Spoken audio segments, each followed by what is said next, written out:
Well, hello everyone, International Master Andrew Martin here, and welcome to this set of repertoire ideas for Learn Chess. Eventually, all these repertoires are going to be developed into Foxy opening DVDs. I've got 4 repertoires for you. We're going to be looking at an E4 repertoire for white, taking into account all of black's major responses.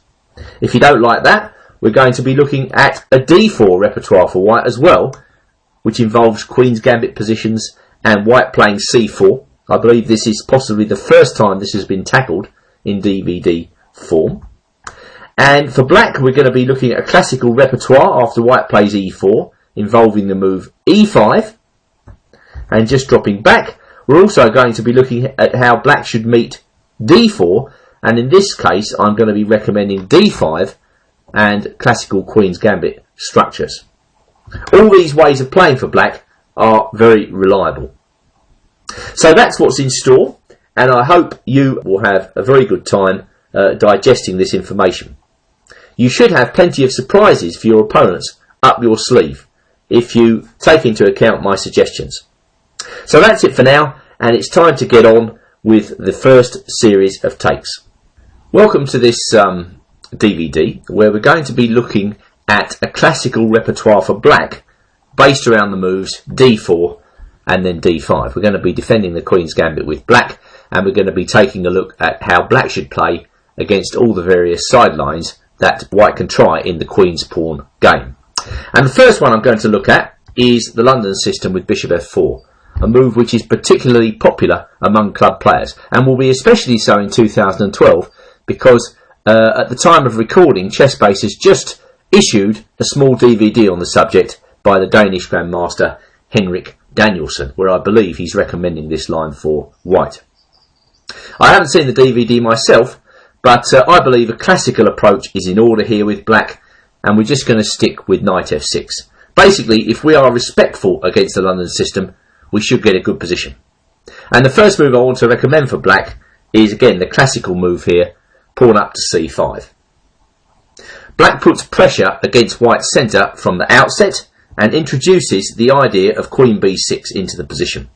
We should note that when white moves his bishop out from c1 early, the b2 pawn becomes undefended, and therefore black should always be looking out for moves like queen b6 in this particular type of position.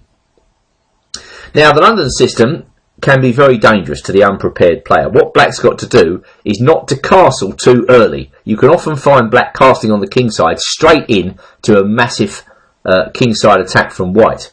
Basically, white intends to develop by very simple means. He's going to go c3, he's going to go bishop to d3, knight to d2, and he's kind of waiting for black to castle. Then he's going to try and push the king side pawns forward with h4 and g4. So against this backdrop, c5 makes a lot of sense because we're putting pressure in the centre to try to dissuade white from this automatic pawn push on the king side.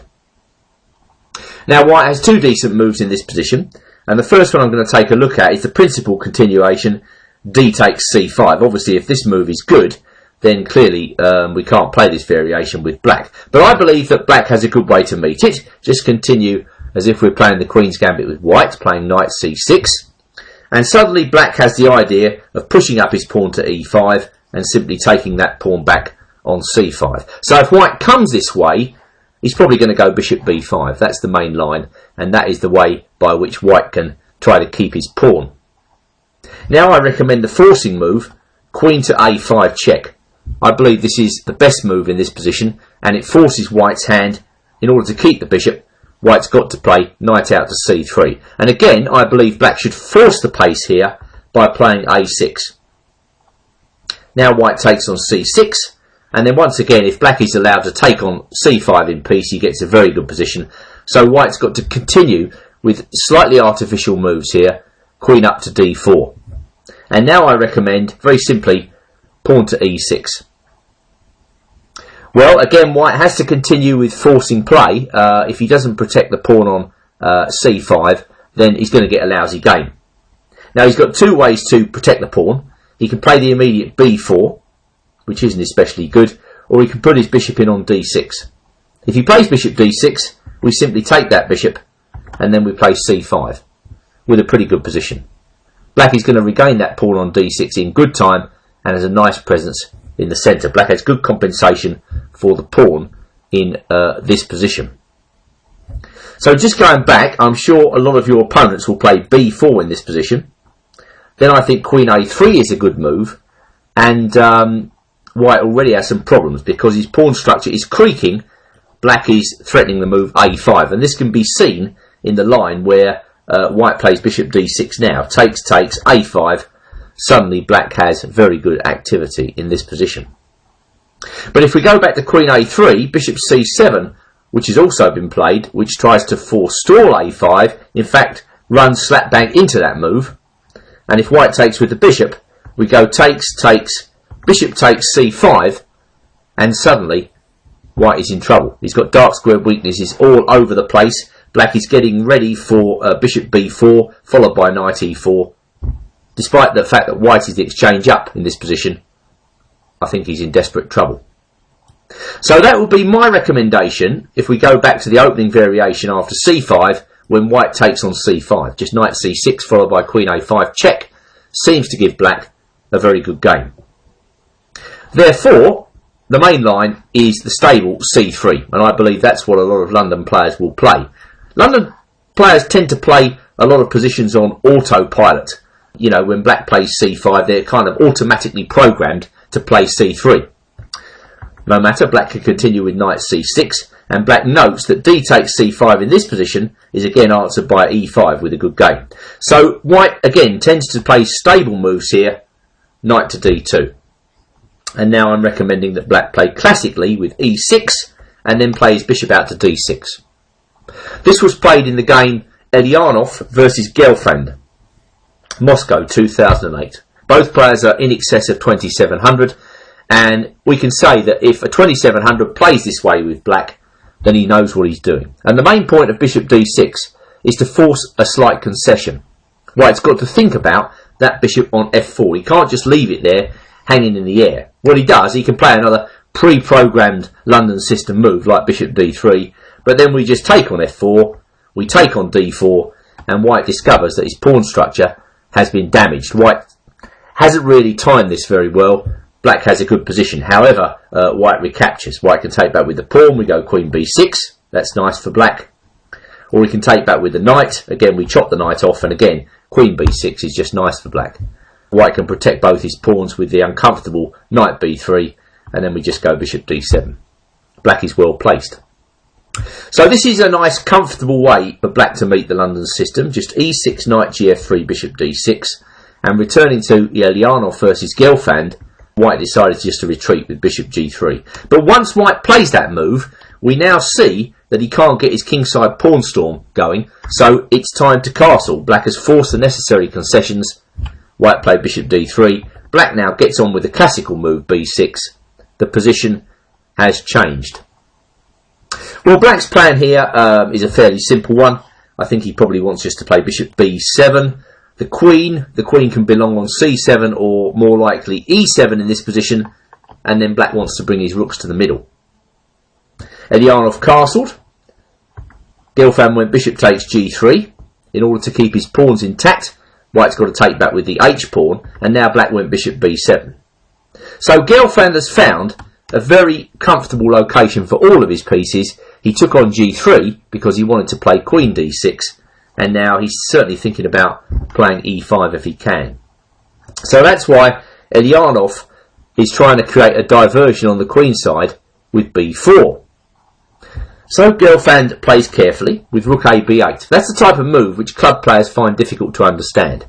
But if we take it back, we see that white's idea is probably to take on c5 with the b pawn, and then probably to play rook b1. I would say that is white's plan, or possibly even queen b1. A major piece to the b file, so therefore black anticipates that move. So white leads up to playing e4, and now black plays e5 himself. Very good timing all the way through by black in this game. White plays the principal move b5, black plays the tactic e4, and when white takes on c6, black is ready to take black with the bishop. White takes on c5. Black recaptures with the queen. There's no way that white can keep his extra piece in this position. Instead, he's got to try and find a way to stabilise the position. So Elianov plays a knight to d4. Gelfand takes on d3, white recaptures, and now just bishop d7, controlling the knight on d4. We note in this position that despite black's isolated pawn on d5, white's got an even weaker pawn on the c3 square, and he's also got quite a weak pawn on a3. So I like black in this position, and black is leading up to putting pressure on c3. So white went knight d2, trying to liquidate by preparing the move c4. So black stopped him by playing b5. Knight e2 was answered by rook bc8, and knight f4 by queen c5. Just a question of which pawn is weaker here. Well, white's queenside pawns look far weaker than black's pawn on d5. White tries to defend that pawn. Black just plays another careful defensive move here, and after knight b3, Gelfand is happy to exchange the queens. Elianov takes, d takes c4, knight comes into d4, and black goes knight e4. Well, that knight is annoying for white, so Elianov tries to get rid of it. And now knight c5, a mature move, not knight takes g3 in this position, although that move could have been played, but knight c5, Gelfand is eyeing a whole complex of light squares in white's camp. Rook d1, king f8, e4, and now bishop e8. Black is maintaining his slight advantage. And now Gelfand moves in with knight b3. Well, of course, if white takes that knight,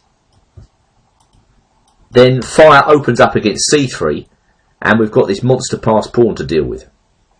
So Elianov prefers just to play rook a b1. Black takes on d4. White recaptures with the pawn, and now Gelfand pushes on with c3. Rook bc1 was answered by rook c4, and knight d5 by doubling up. Now we see the careful point of king f8. Knight forks on e7 aren't permitted. So white goes rook d3, c2, rook d2, and now what's going to stop white from just taking that pawn back on c2? Well, black has considerable pressure in this position. For instance, white can play a move like knight e3, but then we play rook c3, and yeah, this is quite dangerous from white's perspective. So king f2 was played. Black went a5, white went knight e3 now. Rook a4, a different location for the rook. White took on c2. There was a liquidation, and now black has a bishop and two outside passed pawns for white to worry about. Elianov tried to get active. Black protected his bishop. White played rook b7, rook c3. White went knight d5, check, getting out of the attack, and now a4. It's all a question of how quickly black can push those pawns. So white gets his rook in behind the passed pawn. Rook c8 was answered by knight b6, and now Gelfand played rook d8. The king and pawn ending is winning, so white plays d5. Black plays g5, restraining white's king, and d6 was answered by bishop e6. e5 was answered by king f8, and after king f2, Gelfand tried to break up the pawns by playing f6. E takes f6 was answered by rook takes d6, and rook b7 finally by the advance a3.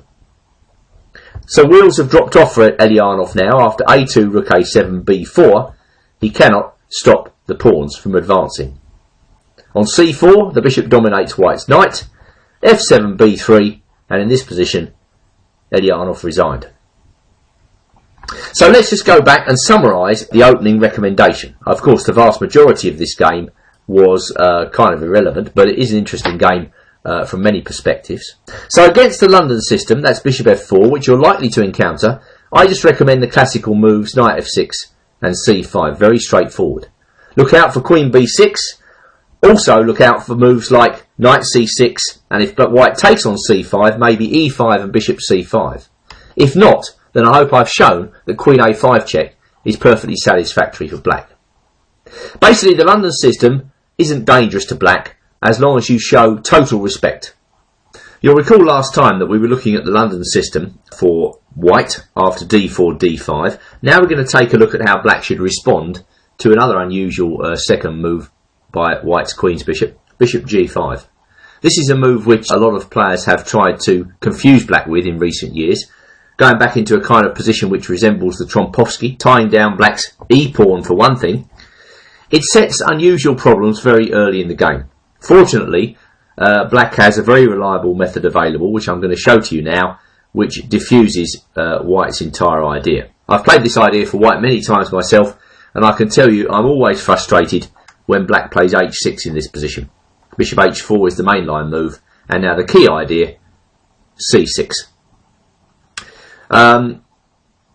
The main reason black plays this is to enable his queen to come out to b6 to put pressure on b2. Black also sets up a nice coherent Slav-like formation, and he's interested in moves like bishop f5 as well. So it's very easy for black to get all his pieces out to good squares in this variation, and white hasn't been able to prove any advantage against this easy plan for black. So I'm going to show you a game now from the Corsica Masters in 2000 between Sinitsa Drazic, Grandmaster, and Vishy Anand, playing with the black pieces. Many strong players have come this way with black, including Anand, Karpov.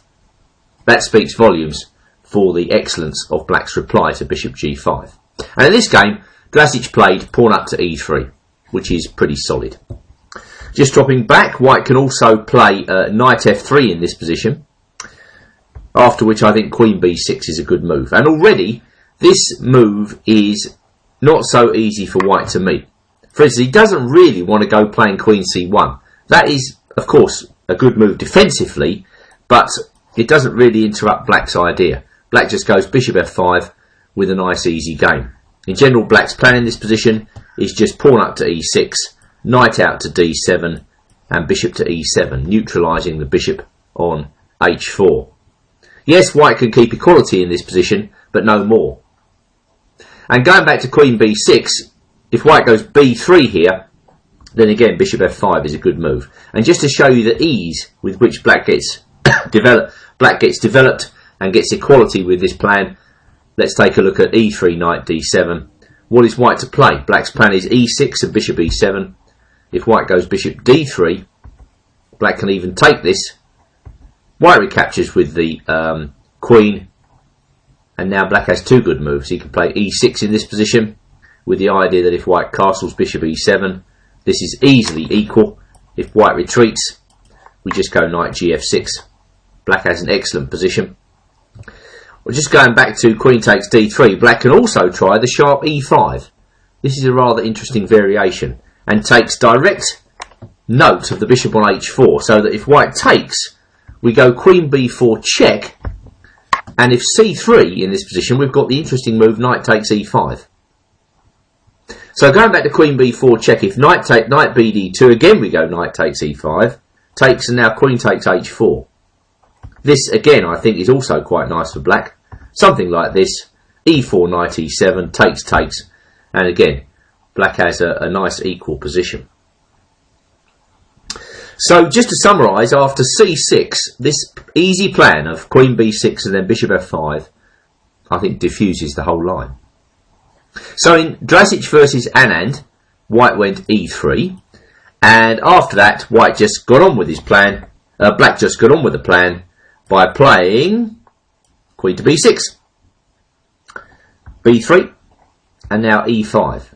That's another nice little trick by black, always something to watch out for. Black takes note that if white takes this pawn, we go queen b4 check, winning the loose bishop on h4. So in practice, after e5, white's gone knight f3, and then went e4, knight fd2, and now the key idea, bishop e7. Gaining time on the unprotected bishop on h4. And you see white's wasted a few moves with this bishop. Bishop g5, bishop h4. Well, if he takes on e7, he wastes even more time. And of course, black is perfectly equal after that. So white went bishop g3, and then went bishop e6, Drazic bishop e2, and now black just completed his development by getting his knight out and castling. So this really is a nice simple way for black against 2 bishop g5, and I can thoroughly recommend it. In the game Drazic versus Anand, Anand went on to outplay his opponent, and let's see how this is done. White is trying to prove this is a kind of superior French position. He's got his bishop outside the pawn chain. In some ways, it's like Caro-Kann reversed. Anand stepped out of the way. White went knight c3. And now Anand played bishop to d6. Bishop takes d6. Queen takes d6. Even though in this position White's got a kind of superior version of the Caro-Kann, it's very difficult to make anything of his position because his position is nice and coherent, but he doesn't have many opportunities for his major pieces. That's White's struggle in this position, to get his major pieces into the game. He could try and move like rook c1 in this position, with the idea of taking on d5 and then playing knight b5, but I think black can cut all the trouble out by just simply playing a6 and then knight bd7. It's a nice easy position for black, and probably black's plan in this position is to move this knight out of the way and then to go forward with f5 if allowed. Going back to the game then, White played rook b1, and the idea of that is that White wants to play c5 and then b4, getting some sort of queenside pawn charge going. Anand wasn't worried by that. He played knight bd7, and after a4 black played a5. Just dropping back, a bit of a surprise in this position that White doesn't get on with the plan here, playing a move like c5 and then b4. But in this position, you know, White isn't really threatening very much. Black can play b6. Black can even play knight h7, allowing White to execute his plan with the idea of going f5. So now a4 was played by White. Black played a5. White played c5. Black put his queen back on e7. Rook b2, and now black showed another string to his bow. He could even challenge White on the queen side. He could have done that in the other line, mind you. Black is going to play b6. So this move a4, this configuration of the queenside pawns, does not impress. White thinks he's still playing on the queen side by playing rook to c1, trying to gang up on this weak backward pawn at c6. Black shows that the pawn at b3 is equally vulnerable. White played bishop f1, and now here is the rub. This is the problem for White. Black has long-term chances on the king side in a position like this, and Anand confidently gains space with h5 and then h4. White hit c6, black defended c6. White went knight f4, and black retained his bishop for later action against White's king. And now seeing the move g5 coming up, with a substantial initiative on the king side, White went in for some tactics with rook c5. Of course, if black takes, White will take back with the pawn, forking the queen and the rook. So g5 was played. This is the move that was expected. Knight e2, and now Anand went on to full attack with knight f8, sacrificing the a pawn. White went queen c2 to get his queen back into the game, and also to attack c6. Black defended, and only now did White take. But in this position we're going to see that black's chances on the king side are not to be denied. Anand went in with knight g4. Well, what is White to play apart from g3? But of course, that move substantially weakens the king side.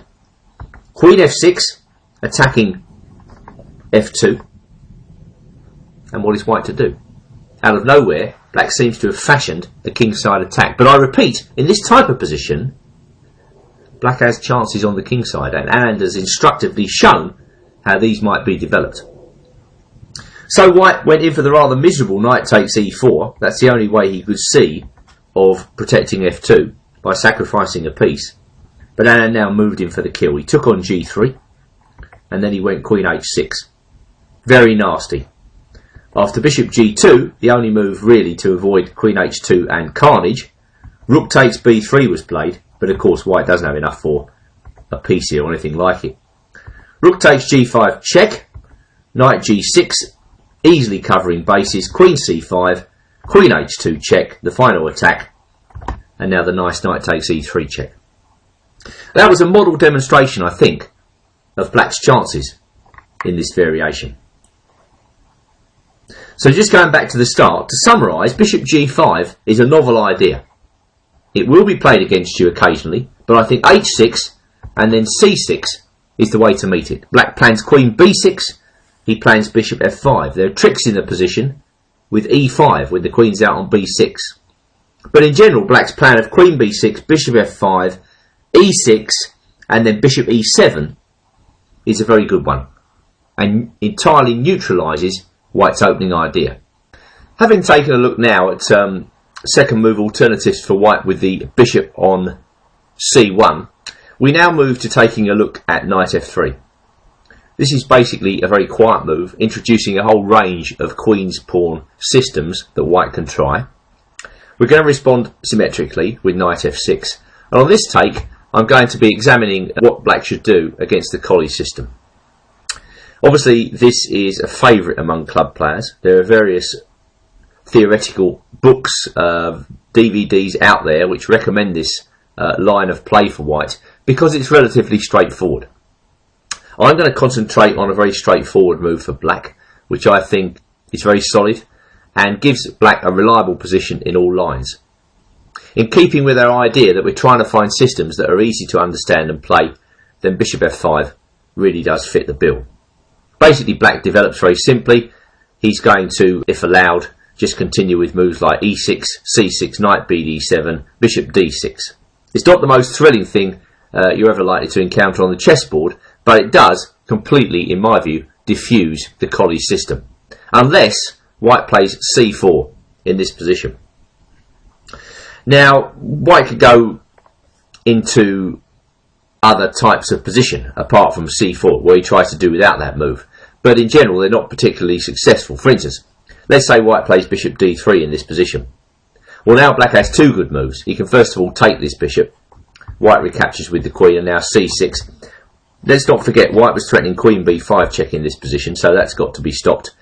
And now it's very easy to set up a good position with black. You just develop your pieces. The only real way for white to get anything here is to expand in the centre, and then black just continues coherently taking the pawn off, and then bishop e7 with castles to come. This is obviously perfectly satisfactory for black. So going back to bishop f5, bishop d3, if that was too quiet for you, you can try a more combative move here, e6, allowing white to double the pawns.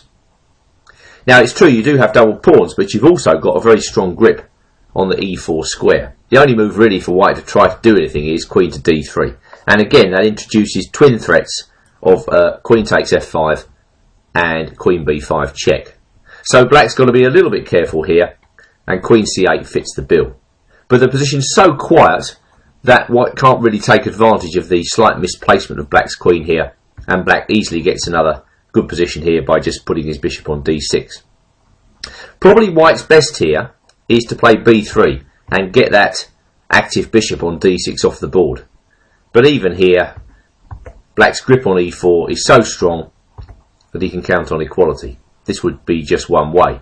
And black has an equal position here because, well, he simply has no real weaknesses for white to attack. The pawn on f5 is not a weakness. Black will plan to play knight e4 at a convenient moment. So going back to bishop f5, I think this is a good move. And in these theoretical manuals, these collie books, the only way it is thought that white can exploit such a move is to play c4. And white's thinking now about playing his queen out to b3, attacking the pawn on b7. So the best way to cover this is to play c6. I've seen black play e6 in this position, but perhaps that's slightly inaccurate. And the point of c6 is obvious. If white plays queen b3, then black can consider queen b6 as a reply. So knight c3 is the usual move here, and then black plays e6. And now we come to our first game with this system. It's a game from Russia, the Russian Team Championship, played in April 2012 between Sergei Iskunts, whose grade's 2480, and the Super Grandmaster playing black, Vladimir Malakov. When you see a 2700 player playing black in this position, you know that this is a reliable way to play. Essentially, we've transposed into a quieter variation of the Slav. And in this line, it's thought that white's best move here is to go after the bishop pair with knight to h4. Now, black has two good moves in this position. In our featured game, Malakov played bishop e4. He can also play bishop g6. And then there are a couple of recent examples using this move. Basically, the e3 variation against the Slav is all the rage at a high level. White only tries for a small edge. Whether he gets that edge is open to question. For instance, in the game Shirov versus Khairulin, Jamala 2012, White took the bishop off straight away and played g3, but he was unable really to stop black from coherently completing his development. In the Shirov game, naturally Shirov wanted to sharpen things up, so he gave black the pawn on c4. We're going to come back to this position in a minute. We can see that this pawn sacrifice is not strictly necessary. But Shirov is Shirov. At any rate, black got a decent game, just again by developing his pieces, not allowing himself to be overrun in the centre. e5 just produced a sharp position, which was okay for black. Going back to knight bd7, not everybody is as cavalier as Shirov, and perhaps a more reasoned move here is c takes d5. With this type of pawn structure, I advocate taking with the e-pawn, because then you can think about operating in the e-file a little later on. And after bishop g2, bishop d6. Again, black has got a very reasonable game. So back once again to knight h4, bishop g6. Another move here is bishop e2. Just finding a decent square for that bishop and getting prepared to castle. Well, in the game Novkovic versus Volkov Plovdiv 2012, black's development was not interrupted, and by the most straightforward of means, Volkov got a very reasonable game. As you can see, black is getting ready to castle. White tried to block the bishop out of the game. Black went a6, getting ready for b5 it seemed. White locked off the bishop. Black recaptured. And now Novkovic couldn't see anything better than bishop d2. And that's the type of move they play in this system. You have to exhibit a certain degree of patience when you play these lines with White. White's hoping long term that the bishop pair is going to help him. I think that's a rather ambitious plan. There are various moves to black here, but the plan Volkov chose is quite reasonable. He took on c4, and then he went c5 with a perfectly reasonable Queen's Gambit position, where the bishop on d2 looks rather poor. So, going back once again to knight h4, bishop g6 is a perfectly reasonable move, as is the provocative bishop e4. Malakoff is enticing White to play f3, then he drops back to g6, and he proposes that the move f3 is a weakening move. Well, you can judge for yourself, as White went with queen b3 here, which is critical, and now black played queen to c7. Now usually that's not a good square for the black queen in this variation, because White has two ideas. Number one, if he could ever get his bishop to f4, the black queen would have to move, and number two, after bishop d2 as played, White is thinking about rook c1 and then c takes d5, after which the black queen seems to be in the wrong spot. Well, Malakoff was not too worried by that. He played bishop e7, and perhaps slightly surprisingly now, White decided to play g3. Perhaps he was slightly worried about the loose nature of the knight on h4. And please note, if White takes on g6 in this position, and black recaptures, we now see that h2 is on pre. This is another good reason why black should put his queen on c7 in this position. And I think it's actually a well calculated move in this situation. Normally the queen would not be great on c7, but White cannot really execute both of these plans in time. So in the game, White protected his knight. Black went a6, again thinking about creating counterplay on the queen side with perhaps b5. And now White went c5. I suppose he could have kept the position fluid there by playing rook to c1. That was also a very reasonable choice. But he played c5. Black played knight bd7. And now White tried to take advantage of the fixed b6 square by playing knight a4. Bishop h5. As usual in chess, some of these quiet openings can lead to very complex middle games. And after g5, White went g4, provoking an all-out clash. Black took on g4, a desperado.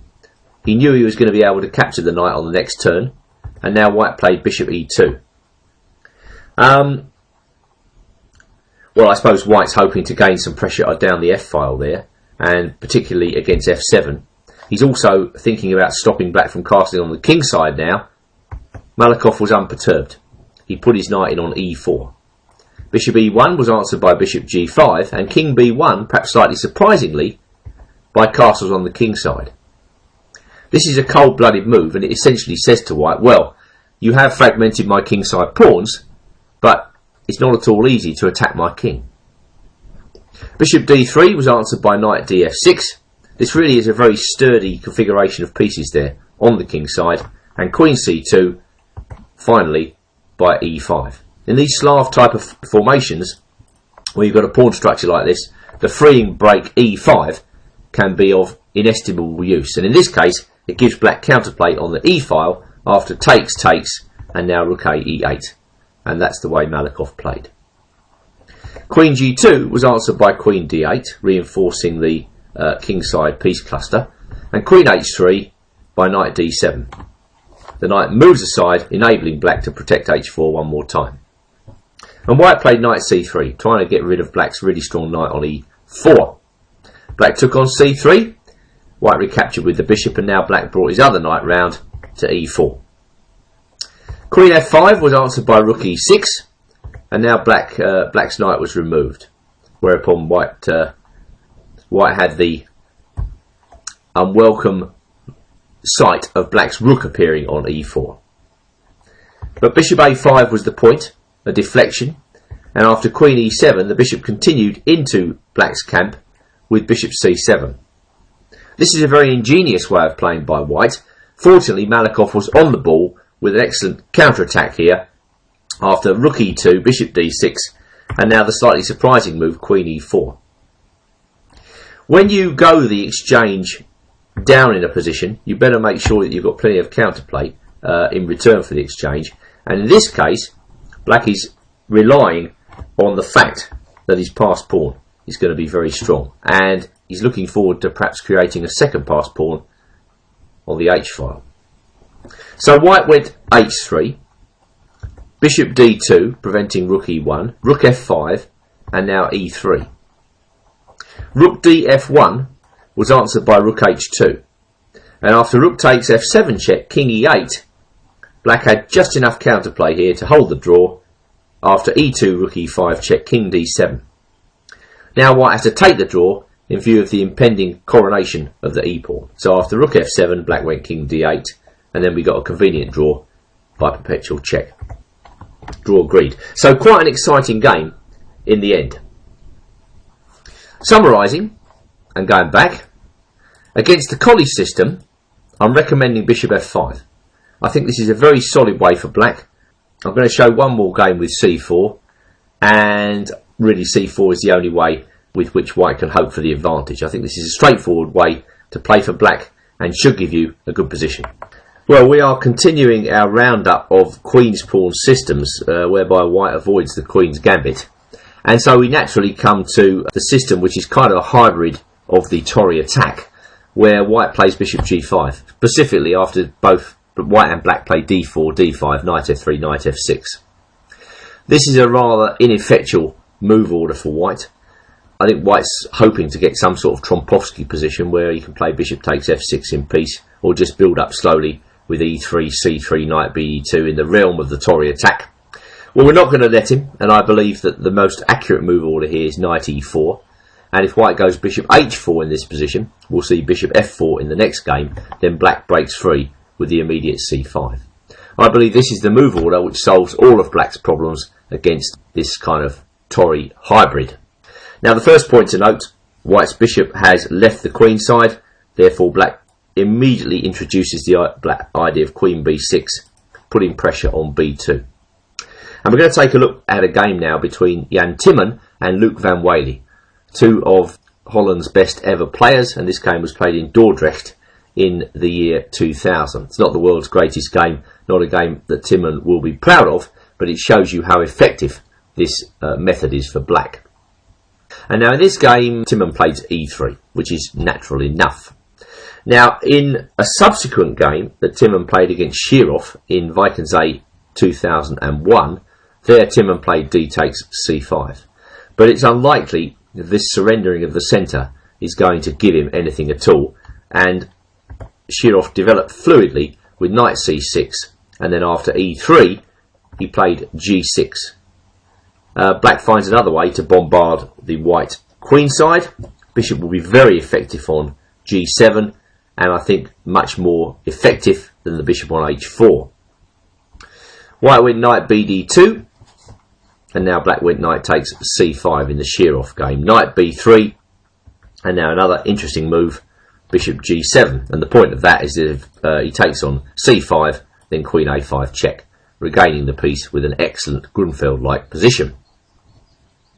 So going back, Timman played this move so typical of these queen's pawn systems. c3. White is just inviting black to bash his head against a brick wall, trying to drain all the life out of black's position by playing in this way. Shirov played knight e4, bishop d3 castles, and now Timman went in for a rather tedious series of exchanges. He took on e4, he took on d8, knight fd4. Looks like white is playing for a draw. But no, knight e5. Very good. Why should black take on d4 in this position? Knight e5 is very, very good. And after bishop takes e7, rook e8, bishop a3, in came Shirov's knight to d3, king e2 and then b6. Bishop a6 is coming. This is an excellent position for black with full compensation. And black went on to win this game in 65 moves. So going back to c5, Timman played e3 against Van Wely, and black immediately executed his plan with queen b6. The nice thing about this plan from black's perspective, it's pretty easy to remember, and that advantage cannot be underestimated, especially at club level. So white played queen c1. I mean, b3 is a pretty ugly move, and now black moved fluidly in with c takes d4 and then bishop g4. This is another advantage, not having played e6 early on in the opening gives you as black, and bishop g4 contains the pointed idea of bishop takes f3. So white played bishop e2, and now Van Wely played knight c6. Well, obviously bishop takes f3 was a move. I think Van Wely didn't do this because he thought, well, why should I give Timman anything at all in this position? I've got the better position with black after about 8 moves in this opening. Why should I give him anything? I mean, I think white can drum up some compensation for the pawn here after a move like rook d1. Van Wely was thinking to himself, well, my position's so good, all I need to do is to continue with natural moves and I'm going to be better. And that's how it panned out. White plays c3, black played rook c8. All good moves in a row. Now the threat of bishop takes f3 and knight takes d4 is strong. White's queen is in precisely the wrong place. This is a model demonstration of how to play against a white queen on c1. Timman castled, took on f3.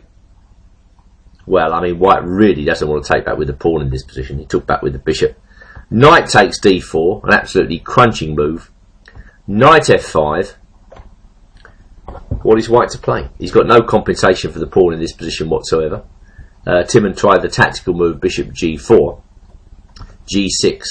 And now it seems to me that white almost gave up hope in this position after the mistaken knight to d2.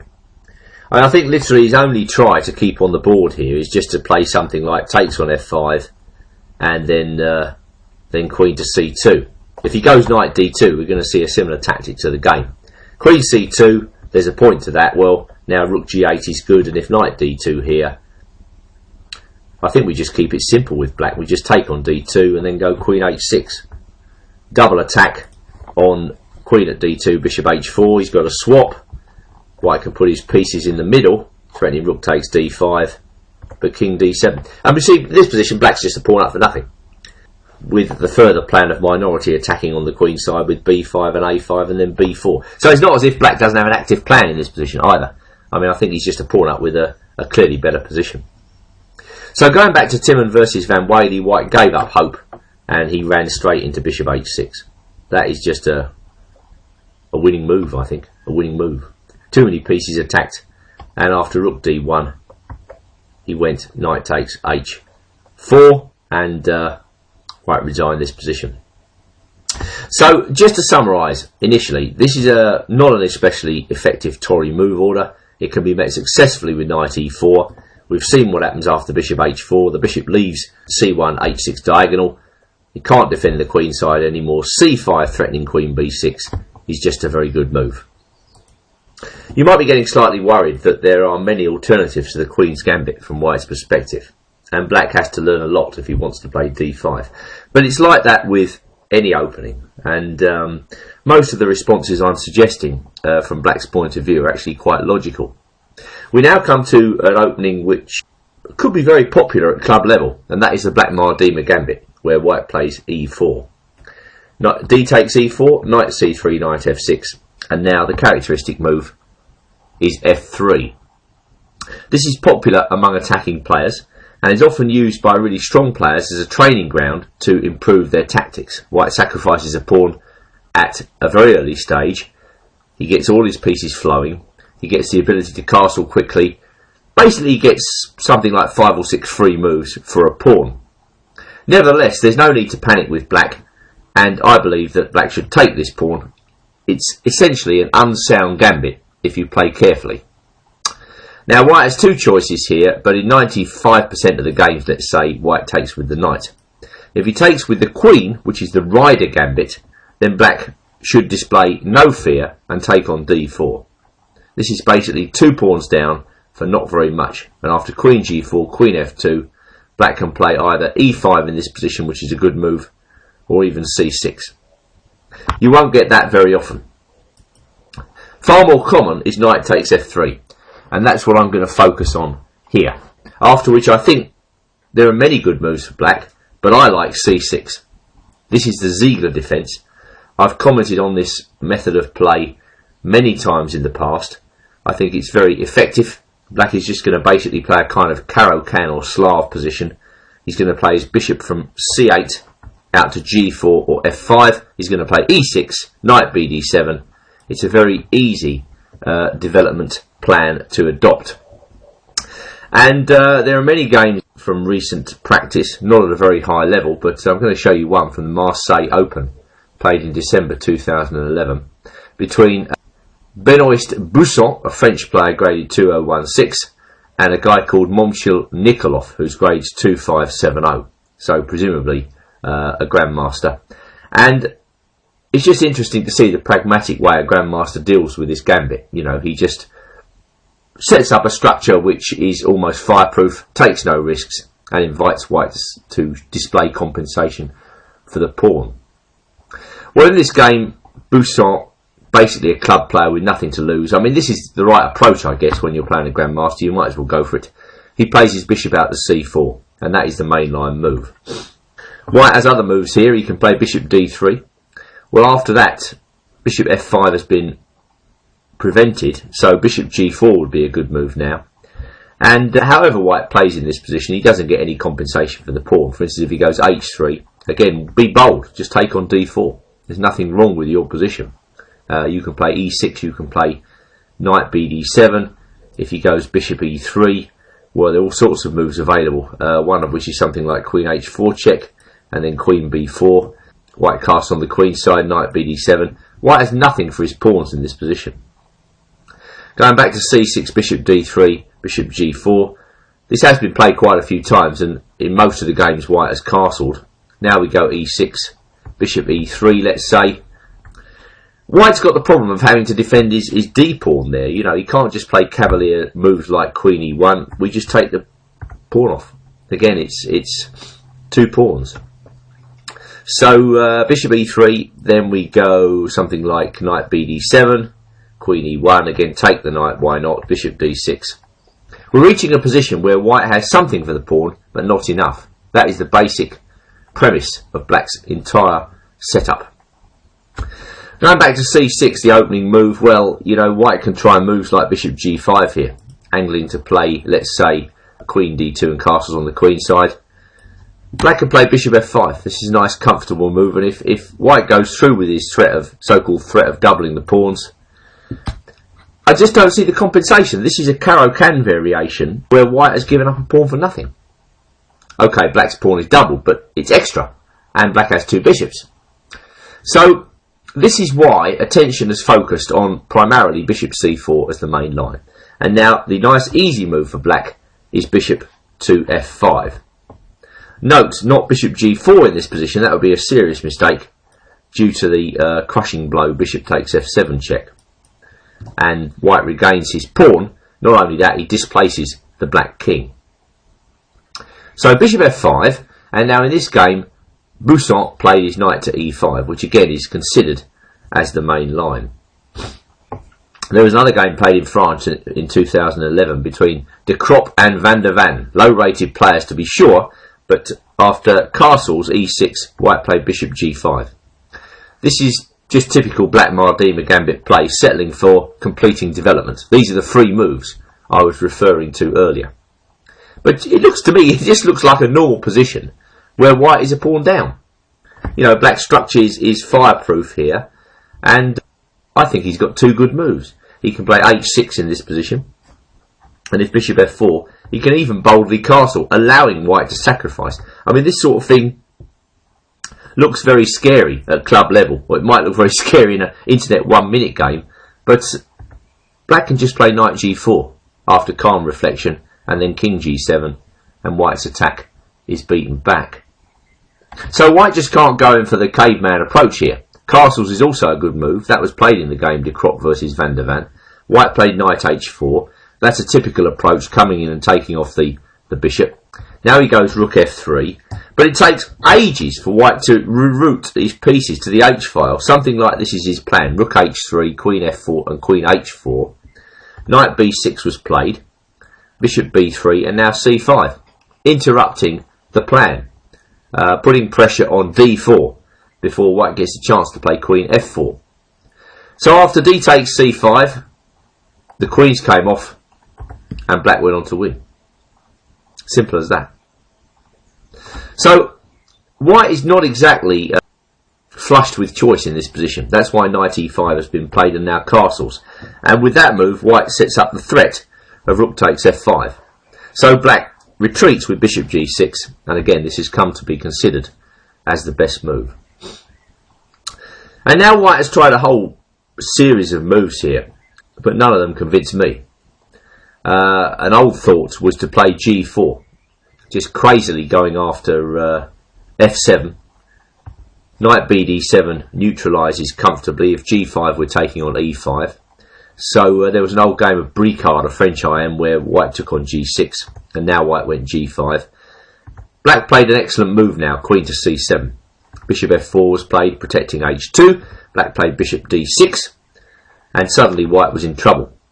For instance, if he goes takes on g6, takes on d6, excuse me, now rook f2, we go knight h7, and if knight e4, we go queen e7, and if queen g4, we go knight b6, bishop b3, knight d5. Black is on the verge of consolidation, and note that white can't play rook e1 in this position, rook f1, excuse me, because of knight e3. Just going back to this Bricard game, white took on f6, black took on f4, white took on g7, and bishop e3 just finished the game there and then. The bishop moves out of the way to allow the black queen to come down and land the decisive blow on h2. So going back to our main line, that's not so great. I think you can expect, if you get this position, some move like bishop g5, and then just get on with setting up the basic structure with bishop e7 and knight bd7. This was all played in a game from Edinburgh, Scotland in 2011 between Will and Kynoch. White took on g6. Black opened up the file, rook a1. But there's just not enough for a pawn in this position, I'm sorry, there really isn't. Going back to bishop g6 one more time, white can try bishop e3. Another move fitting into the category of natural development. This was played in the game Larter versus Robinson, played in England in 2011, and now there white played queen f3. Knight bd7 again, takes, knight e4. White actually isn't threatening anything here, and black is better, and again went on to win. Let's just see how this went. Black played knight b6 attacking the bishop. He played his knight round to d5. White went bishop d2, and now black called white's bluff by taking on e4. And the whole point of this move is that white can't take on f7. Well, he can, but the attack is quite unsound. It turns out that black can take everything. Queen takes e6, king c7, rook f7. This is about the best that white can do. Well, we just take on b3. That knight's gone on a spree, taking off all of black's pieces, white's pieces en route, and queen d6 just completes the consolidation. So, going back to the game itself of Buson versus Nikolov, White really doesn't have anything concrete by which he can demonstrate total compensation for the pawn. As I said at the outset, to me it just looks like the type of situation where black's structure is fireproof and white has nothing for the pawn. Buson in the game played a kind of miserable looking move. He played knight e2. I mean, you do not play the black Mardima gambit to try moves like that. But I suppose the motivation is he wants to play the knight up to f4, which would maybe introduce ideas of a sacrifice on e6. Unfortunately for white, this plan is too slow, and knight bd7 interrupts it. White took on g6, he played knight f4, getting on with the plan, and now black called the bluff with bishop d6. And if white doesn't go in for something like this, bishop takes e6, then really the whole idea of rerouting that knight to f4 is meaningless. So that's what Buson did. I mean, full credit to the guy here. He's 500 ELO points, 550 points lower than his opponent, so he may as well go for it. Knight takes e6. Unfortunately, you know, the problem for white is that his own king is not exactly safe. So Nikolov played bishop takes h2 check. King h1, a horrible looking move, but king f2 isn't much better either. Black would play queen e7, again as per the game.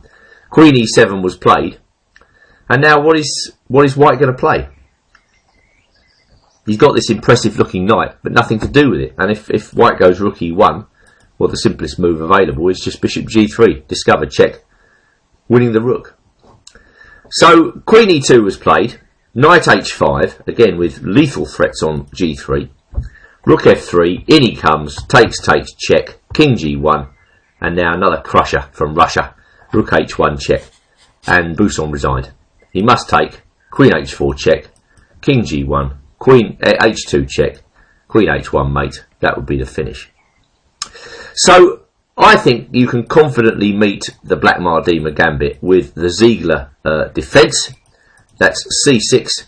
The idea is to develop this bishop fluently and then to set up a solid position with e6, knight bd7, bishop e7 or bishop d6, and invite white to show his compensation, which frankly I don't think exists. Well, having dealt with all those pesky alternatives that white can spring on us when we play d5, we're now going to move on to the Queen's Gambit. And I'm going to recommend the Queen's Gambit accepted with d takes c4. Again, it's my perception, and this is based on a substantial amount of observation of club players, that the Queen's Gambit accepted is one of the lesser known variations at that level. At higher levels, the Queen's Gambit accepted is a very respectable choice. It's been used in World Championship matches. It was even used by Kasparov when he was playing against Kramnik in one of his matches. It was used extensively in the 60s in the Petrosian-Botvinnik matches, and it has a long history of satisfactory results for black. It's a nice fluid opening. Black has clear ideas in mind. I don't think the Queen's Gambit accepted is a particularly difficult opening to play, so I can strongly recommend it to you. Now, there are many lines that white can play. As usual, we're going to take a look at the main line where white plays knight f3, and the main point of that move is to restrain black from playing the freeing break e5. For instance, if we go back against e3, which is another move here, we will see that black can play satisfactorily with e5. Moreover, if white plays e4, which is one of the sharpest moves, again I'll be recommending that black play with e5, simply because it's just straightforward. And that's the way club players should play. They must learn to walk before they can run, if you like. So now to the Queen's Gambit accepted. White plays knight f3 to restrain e5. Black plays knight f6. White goes e3. Black goes e6. White plays bishop takes c4. And now the main line is simply to play c5. White castles. Then comes a6. That's another key move in the Queen's Gambit accepted. And we reach a crucial point here where white has to decide whether he's going to play a4 or he's going to let black play b5. Well, in my first game comes from the Hungarian Championship in 2008. between Grandmasters Sebe and Balog. Balog at this time was 2624, Sebe was 2480. I've taken a few liberties with the move order here. The two players actually adopted a slightly different move order to reach this position. I wanted to show you the absolute main line.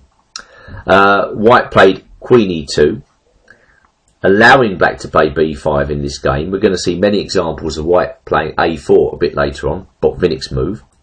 Bishop B3, Bishop B7, Black brings his Rook to D1, we go Knight BD7 blocking the file, Knight C3, and this is, I would say, the start of the absolute main line of the Queen's Gambit accepted, where Black has several choices. Black can play Queen to C7 in this position, that's been popular with Grandmasters.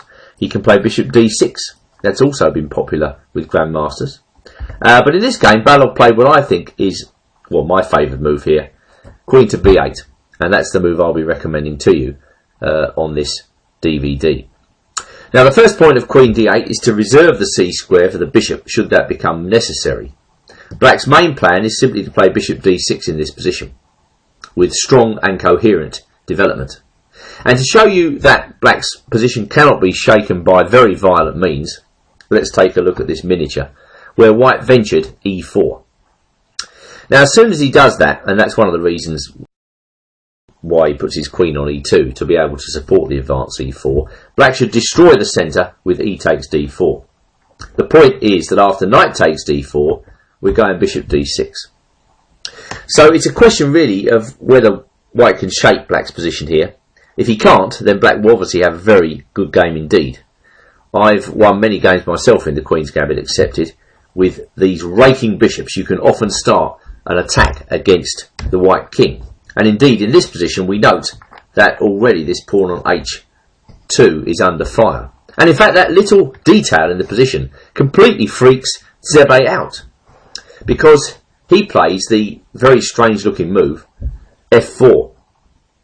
I don't know whether he thought he was being clever playing this move, whether it was some tactical stroke of genius, but it really doesn't work out too well.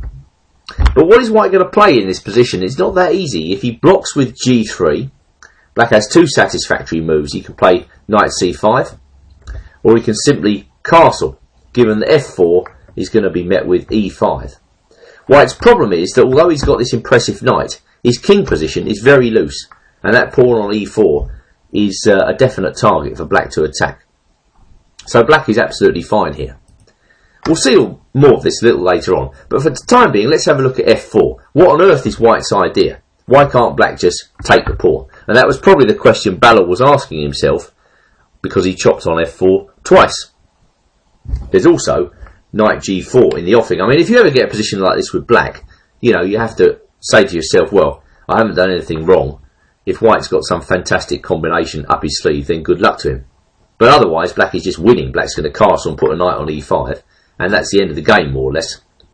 So White tried to continue to justify his energetic move F4 by the equally energetic, but perhaps again slightly misguided move Bishop takes E6. Black took, and now Knight takes E6. So this is obviously the idea, to try to blow Black apart in the opening. Well, I mean, it's just not going to work. Black played Queen to E5. Very good move. In general, control of E5 is important for Black in this line, and you should always try to establish control of that square. Certainly if you get control of this type, then you can consider the game to be very favourable indeed for you. Well, Sebe continued his tour of the Black King side with Knight takes G7 check and Knight F5. So counting the pawns here, we see that White's got 2 pawns for a piece, and he seems to have opened up the Black King. The problem is that Black has chances on the King side himself, and Balog tried to emphasise these with Rook G8. A very half-hearted looking move by White, A3. Now came the real deal. Black played Knight G4. After G3, there came Knight DF6, and after H3, but I mean, I think already White's getting into desperate trouble here. Black's idea is probably just to swing his rook across and put pressure on E4. H3, Knight H6, And already White had to recognise that his attack was not only broken, it was black who was now in the ascendancy attacking wise. Well, Sebe resigned this position.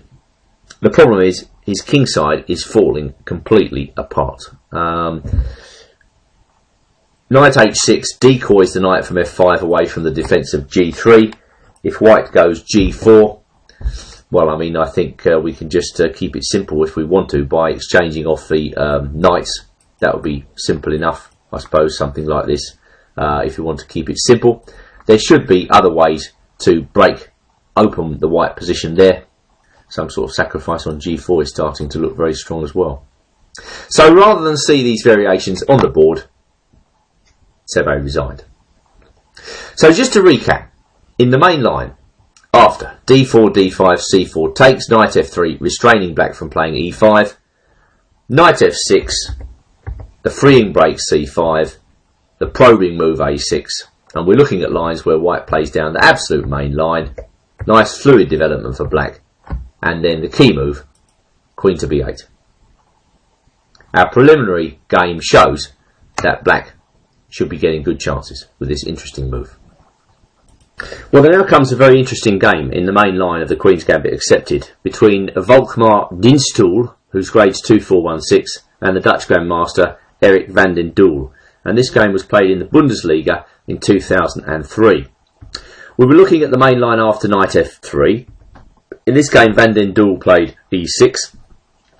And that kind of invites white to play e4. I prefer knight f6 in this position, but nevertheless, we quickly get to what we want, as after a6, bishop takes c4, c5 castles, knight f6, we came back into the main line.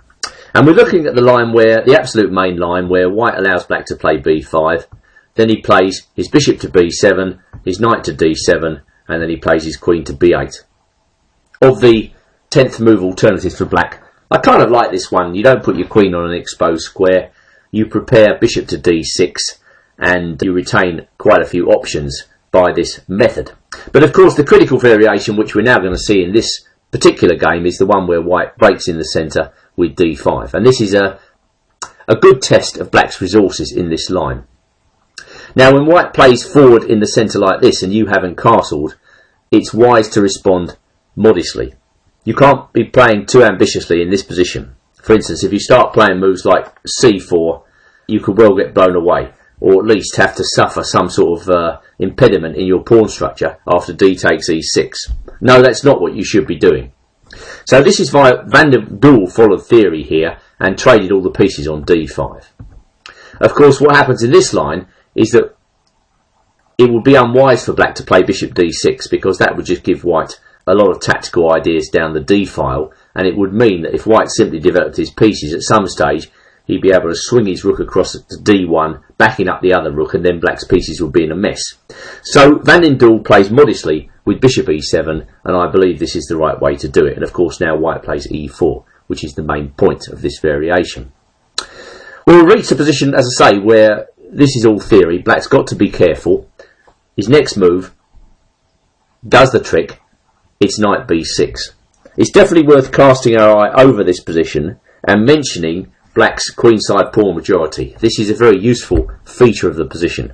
Of course, to counterbalance that, white has got a majority of pawns in the centre and on the king side. Usually when the pawn structure is like this, and black is almost certainly going to castle short in this position, black plays for endgames because his pawn majority is distant from the white king. White tries to stay in the middle game and fashion some sort of an attack against the black king.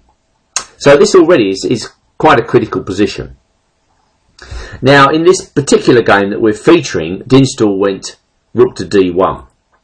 Now there have been some games where white went rook to h5, and this is the type of scary looking move which would give a lot of club players a heart attack. The game Ostenstadt versus Morovic-Fernandez went rook h5 castles, bishop e3. We'll see this move e5 next. Then Morovic-Fernandez went queen to c8. White went rook to c1. Black played g6, rook h3. Queen came across to g4. Bishop took on c5. Rook came to c8. And now white played queen to e3. Well, with hindsight, perhaps he should have played a move like b4. but black is pretty well coordinated if he takes this bishop and then plays his knight to a4, something like this. White's pieces are kind of sprayed out all over the board. In the game, after queen e3, black took on c5 twice and claimed a slight advantage, presumably because of after queen takes c5 we can go queen takes e4. Black went on to win this game. Now if I come back to the original idea of rook h5 castles, what about the move e5? That was played in the game Vogt versus Hainbuch, Germany, 1984. There again black played this useful move, queen c8, taking the white squares, and after queen e4 threatening mate g6, and after rook h3 the queen came to e6. White pressed ahead with his intended kingside attack. Black played f5, queen came over to h4, rook f7, sturdy defence, rook came to d1, rook to e8, bishop takes e7, rook f takes e7. With every exchange, black's position, I think, becomes better. And note here that knight g5 is answered by queen takes e5.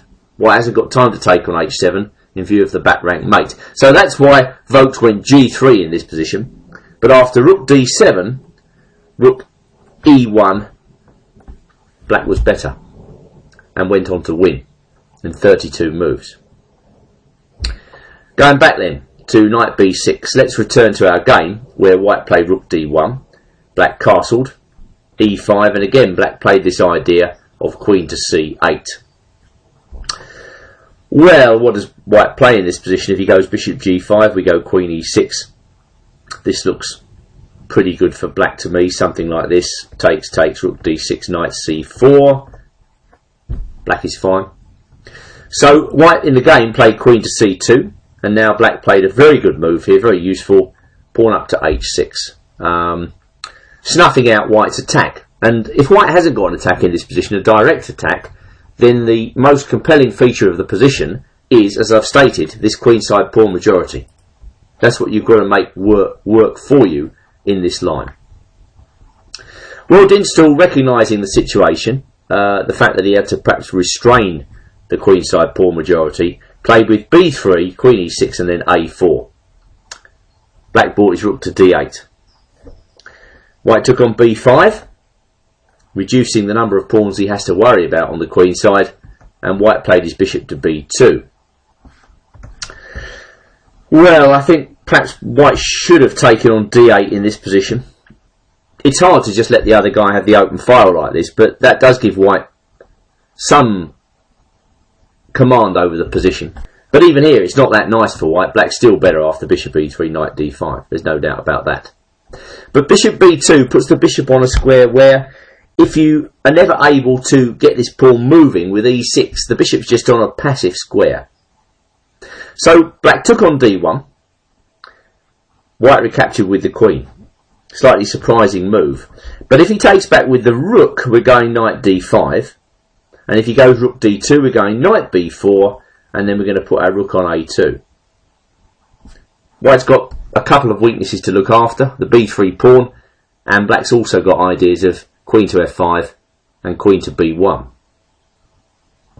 So perhaps that explains why white took back with the queen. Black went rook d8, queen c2, and now black went queen d5, taking full control of the centre.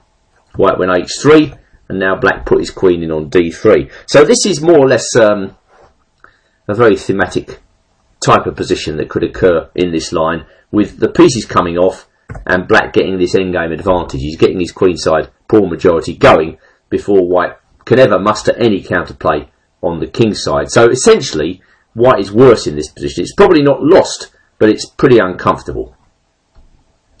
Knight e4 was played, and knight b4 was the reply. If rook takes b3 in this position, that's also a very good move. I presume black didn't do this because knight takes c5. When after takes, there's a mutual piece position here. The bishop's hanging, so is the knight. But I think knight f4 is starting to look very good for black, even here in this simplified situation. White's got some problems here with his bishop. But knight b4 may be even better, going back to the game.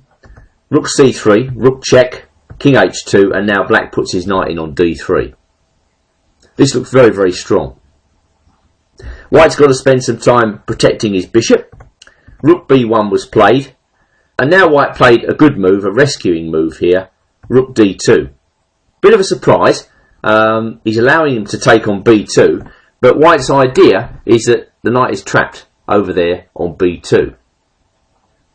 So knight c3 was answered by bishop to g5. Knight takes b1, bishop takes d2, knight takes d2, and now again pressing on thematically, black went c4.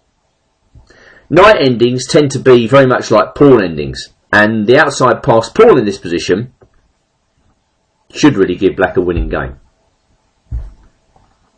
Knight b3.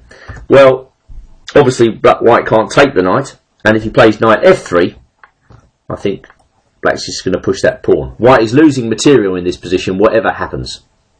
So knight b3 was answered by knight takes e5, and king g3 by f6. This is move 39, close to the time control.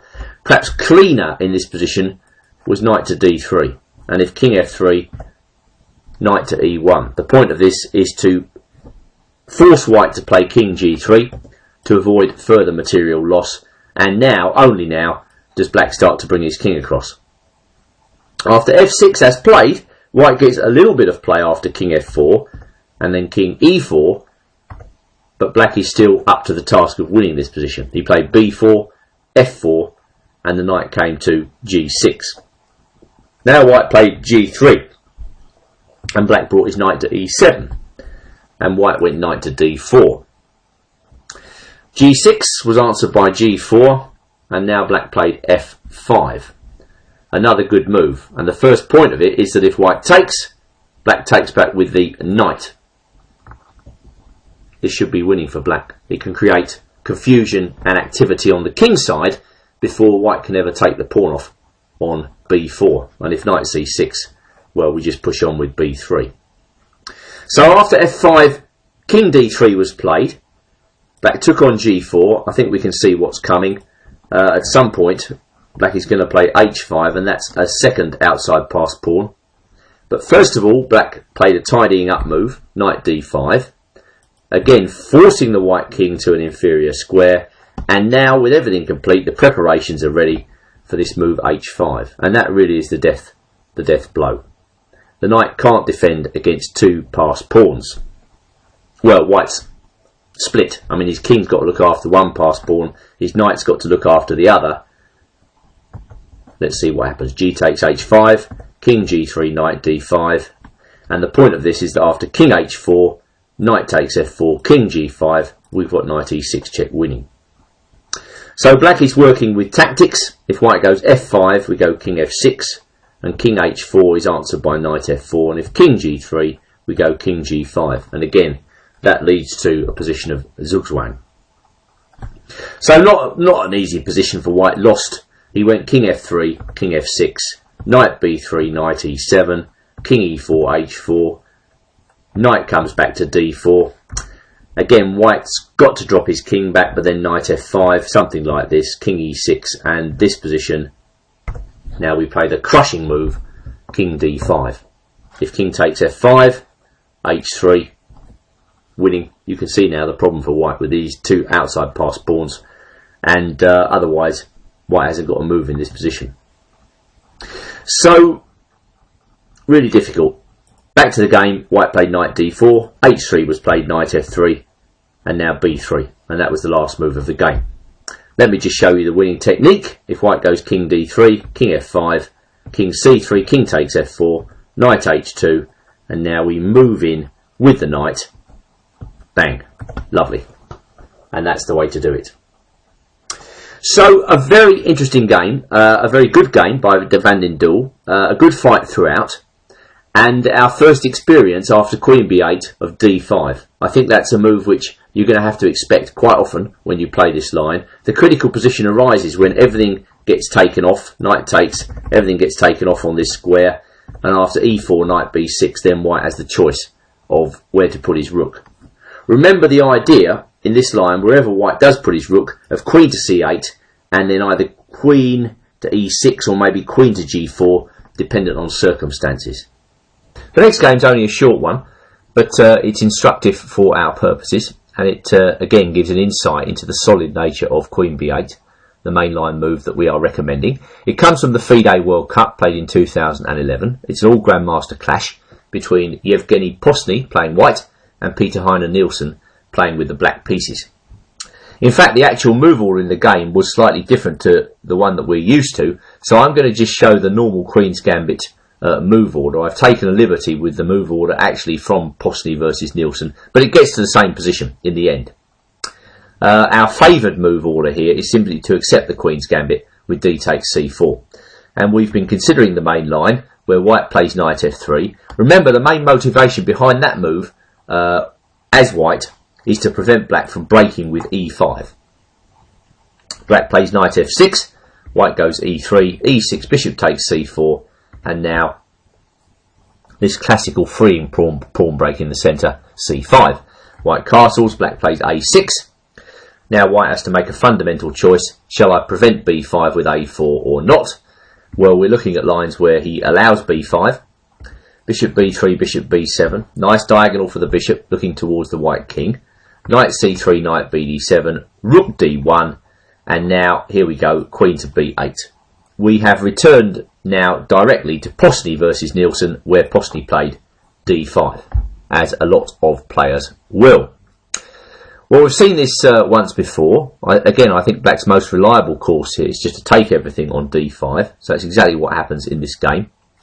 Everything comes off, the rook comes into d5, and now Nielsen plays bishop e7, white goes e4, and now the queen comes up to b7, protecting the knight on d7, preparing to castle.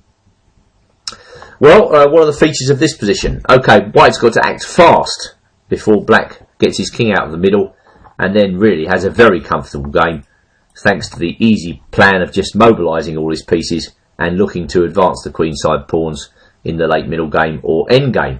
So that's why Posny plays bishop g5 in this position, hoping to force a concession, and that's exactly what he gets out of Nielsen here with f6. White goes bishop f4, and now black castles. So it's just a question really of whether white has any advantage in this position after rook a d1. Well, Nielsen shows that black's position is pretty comfortable here, and he plays the very sensible knight b6. The rook retreats, and now right on time, the rook comes to d8, and I believe this allows black equality in this position. I mean, although the two players agreed to a draw here after takes, e5, queen c6, a very careful move, not only protecting f6, but also covering the sensitive e6 and e8 squares. King f1. Although the two players agreed to a draw here, there's no reason whatsoever why you should agree to a draw. I mean, in club chess, anything can happen. Black can easily play on in this position. He's got a very comfortable game. He's got nice squares in the centre for his knight. He's got the queenside pawn majority. His king position is relatively safe, although slightly more shaky than white. But you know, white only has a few pieces left. So the two players, between two players of this stature, okay, this could be a drawn position, and the two players agreed to draw. But there's no reason why you should do it. Surely the main point is, though, that if this is a draw, then black's opening has succeeded. So that's one of the main lines covered. Now I'm going to take a look at other moves for white after queen b8 and see if he can do better than this. We now move on to critical variation in the Queen's Gambit accepted, where white plays 3e4. I know this is a common visitor to the board of the club player. Well, it's also very popular at the highest level. And I'm proposing that black meets this move with knight f6. There are other moves. Black can play e5, black can play c5. He can even play knight c6. But knight f6 has always seemed to me to be the most combative in this position. It's generally accepted that if white wants any sort of advantage in this position, he's got to push on with e5, and now the knight slots into d5. Bishop takes c4, and now knight b6 brings us to our main line position, where white's got to make a fundamental choice as to whether he retreats the bishop to either b3 or d3. Players of the calibre recently of Ivanchuk and Nakamura have been playing this variation with black, so you are in very good hands. The first variation I'm going to look at is bishop d3. Obviously the d pawn is Poisoned, black cannot take this pawn due to bishop b5 check, with a discovered attack winning the queen. Which brings us back to knight c6, which is a good attacking move, directly threatening the white centre. Black notes that knight f3 is a mistake in this position, thanks to bishop g4, and already the pressure on the centre is enormous. So white normally plays knight e2, and after that I'm recommending bishop g4. My first game with this variation is the game Volkov, Grandmaster, versus Alexienko, and this game was played in the European Championship in Plovdiv in March 2012. And in this game, white just continued with development with bishop e3. Black's plan certainly is to maintain control of the central light squares. This is absolutely imperative in this variation, and white will try to break that control so that in the end he can start to advance his pawns in the centre. As the pawns stand in the centre, they're rather static, they're not going anywhere. So white will basically try to prove that he can advance these pawns, he can get some pressure, that the pawns cramp black. Black will argue that the pawns are static and he can work around these pawns to get a good position. While Alexienko played queen to d7 and white played knight to c3, whereupon black castled on the queen side. Another move which shows the combative nature of this variation. Black's not settling for equality or any sort of balance in the position, he just wants to unbalance the game as quickly as possible and try to destabilise those pawns. Well, black is now working with threats. Knight takes e5 has been set up due to the unprotected bishop on d3, so that's why Volkov played bishop e4, and now black played bishop f5. A good thematic move aiming to exchange off the light square bishops to further accentuate the control of the light squares. White didn't think he could avoid the exchange, allowing it, and now black played e6. Well, the biggest danger to black in this position is some sort of an attack on his king. White has plans like a3 and b4, maybe rook c1, but black can be confident here that his control of the light squares should stand him in good stead. White played a3, bishop e7, b4, and once again showing confidence in his position, black played f6. Black's bishop is better than white's bishop. Now black starts the process of chipping away at the centre, so that he may be able to start the kingside attack in due course. White took on f6. Black recaptured. Now black has the g file for action. After rook c1 there came a temporising move a6, and after queen b3 there came rook hg8, whereupon white blocked the g file by playing g3. Let's not forget this is a 2600 grandmaster playing white, one of the world's leading theoreticians. And black brought his knight back to d5. White played knight to c3, and now black played h5. Well, it was inevitable. b5 had to come, and that's exactly what happened. And black took on b5. White recaptured with the knight, and now black played king to b8. White went rook to c2, and now quite an interesting shot here, which Volkov possibly overlooked. Knight c b4. Well, that's a double attack actually. Black's attacking the knight on b5 and the rook on c2. If white takes on b4, queen takes b5, and I think white is worse in this situation. If black needs to, he can always give his king a bolt hole with c6. Meanwhile, white's white squares remain very weak. So white didn't do that. He played queen to a4, and now knight a6 is forced, blocking the mating threat. Forced, but good, as the knight on a6 tends to block the white attack completely. White went rook b1, and seeing no threats, black pressed on with h4. It's remarkable, white's got all his pieces on the queen side, but as he can't muster any serious threats here, it's the actual fact that black's attack on the king side is the more potent, as we will see, precisely because white hasn't got any defenders near to his king.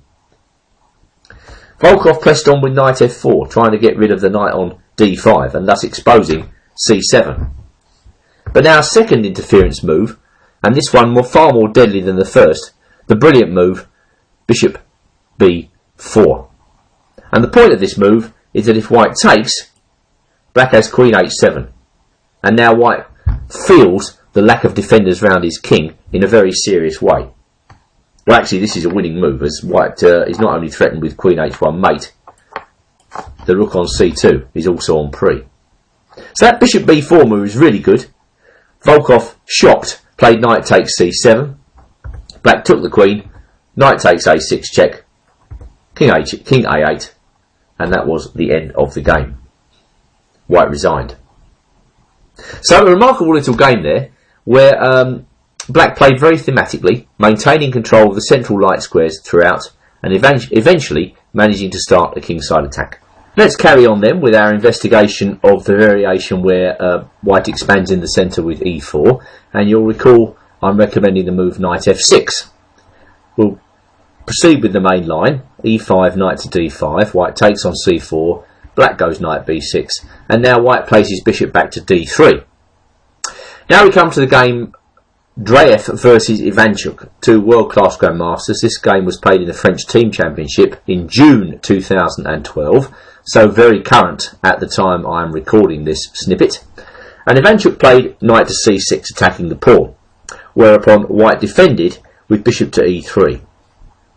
As stated, if White develops this knight on g1 early to either e2 or f3, then Black goes bishop g4, with quite a good game actually, as White is enticed into playing the weakening move f3. Well, bishop e3 was played in the game, and now Ivanchuk played knight to b4, which at first sight is quite risky, because when White's bishop moves, isn't the black knight a target for the simple a3, after which White gains time? Well, let's just verify that, because actually it's not so easy for White to put that bishop on a good square. For instance, if White just drops it back, let's say with bishop e2, then Black plays bishop f5. And in order to even survive this position, White's got to put his knight on this uncomfortable square a3, when of course Black can just get on with e6, and White is a long way away from ever playing the move a3, so White doesn't achieve his aim in this variation. So going back to the game, this is why knight b4 is the main line move, and now bishop e4 is the recommended procedure. Well, the point of this is now simple. White's threatening to gain time and space with a3 at some point, so Black has to continue actively, and this Ivanchuk did with the move f5, a move which looks loosening, but at the same time has the desired effect of driving the bishop away from e4. Well, in order to preserve the bishop on this square, Dreyev took on f6, and of course Black recaptured with the e pawn, not the g pawn, but when queen h5 check would be very strong for White. Knight came out to c3, and now Black pushed his pawn up to f5. Now all this may look very loose, but let's just see how Ivanchuk tackles this position. For the time being, White's got to put his bishop back on b1 if he wants to preserve it as an active piece. Black played his bishop out to d6, and now White went knight f3, settling for simple development. Now just dropping back, if he plays a3 in this position, then Black plays his knight to d5. This square d5 is a key square in this variation. Black must retain control over that square at all costs. And if White continues with development now, he could obviously take on d5, it doesn't seem to achieve a great deal, then Black goes queen e7. Now if White takes and plays queen to b3, then Black goes bishop e6. And this is starting to look quite nice for Black. I mean, obviously White can sort of snaffle a pawn down here with queen takes b7, but after castles, Black is very well coordinated. There's the threat of f4, there's the threat of rook to b8. Black has ample activity for the sacrificed pawn. I wouldn't like to be White in this particular situation. So going back, Deep Fritz, which I'm analysing with, recommends bishop takes f5 in this position.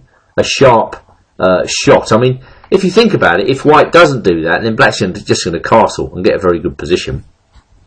So if bishop takes f5, bishop takes f5, queen takes d5, then I think we have bishop e4 in this position. And White can move around with his queen, trying to encourage weaknesses. For instance, with a check on h5, a check on b5, and finally return to base with queen e2. But after castles, again, Black has very good compensation for the pawn, as White hasn't really got a safe haven for his king in this position. If he castles short, obviously Black can consider moves like bishop takes f3, followed by queen h4. If he castles long, well, again, he's castling into fresh air. And it's noticeable in this position that control black has over the light squares. So going back to the game itself, Dreyev obviously didn't like that and he settled for development, whereupon black enhanced his control of the light squares with bishop e6, castles, and then queen to d7. So this whole game has proceeded logically from the time when black played f5, first of all, which looked quite weakening, but it's led directly to this position. And it's crucial here that black is controlling those central light squares. That's the thing you've got to keep in mind when you play this variation. Black's control can't be broken, and I don't think Dreyev is in an active position to be able to do this. Then black has a perfectly good game. Well, now, with bishop d2, there is the hint of a move like rook takes e6 in the air. So Ivanchuk plays one of those moves which characterise the strong grandmaster, king h8, both taking away any ideas of rook takes e6 and also preempting ideas such as knight g5, when the bishop can just come back to g8. Let's just see this: knight g5, bishop g8, h7's protected, and black is retaining control of the diagonal. Very important. So going back to the game, Dreyev played knight to b5 and Ivanchuk played knight to c6. Now knight b5 looks like an unlikely move here because it seems black can just take it. Rook takes e6, rook a e8. This would have been another decent way for black. I think Ivanchuk didn't do this because he simply didn't want to give up the light square bishop at this point. But this position also looks playable. I mean, I know white's got two bishops, but if black can entrench a knight on d5, then he's going to be okay. The knight on d5 kind of cancels out the power of this bishop, given that a move like bishop a2 doesn't really achieve very much. Black can just reinforce the knight if he wants to. And going back, if white plays bishop d3, well, we can even get away with g6.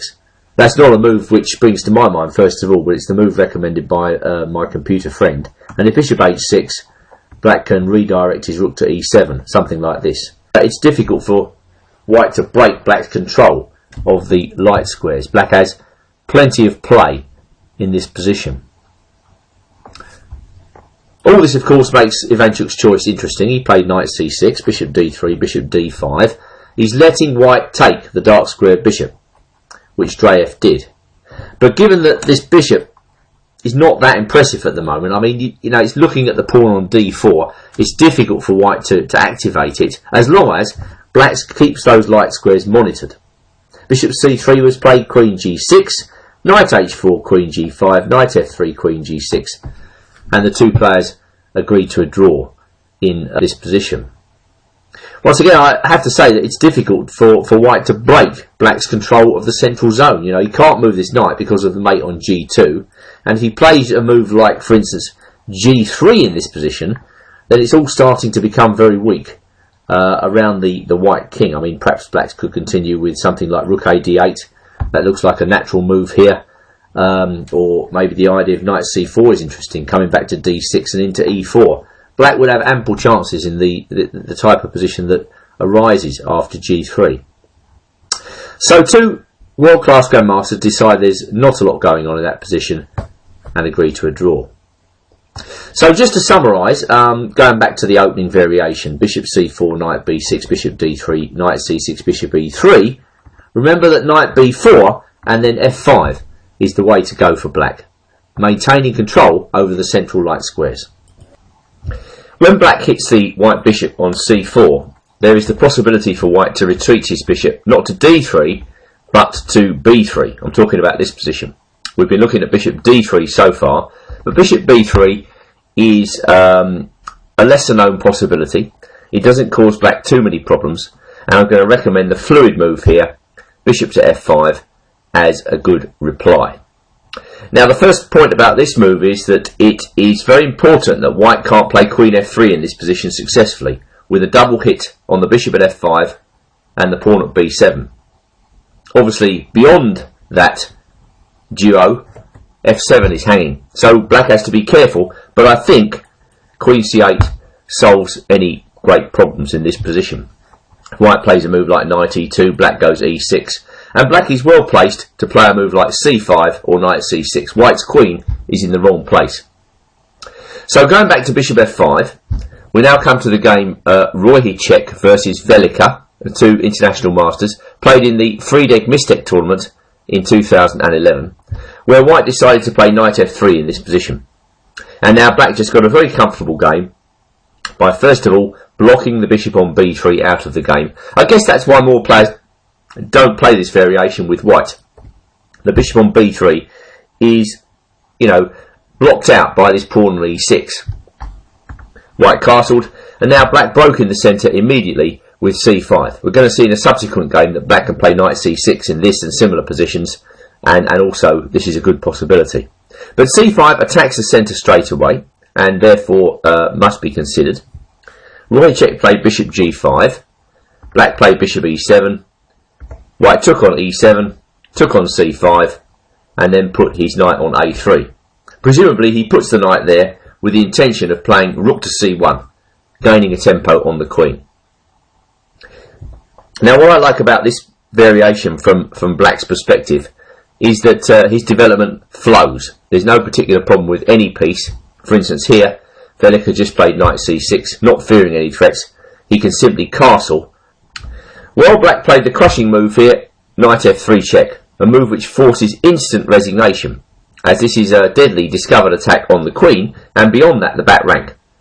White has absolutely no defence. If he takes with the queen, we go, if we like, queen e1 check, takes, rook takes e1, and this is checkmate.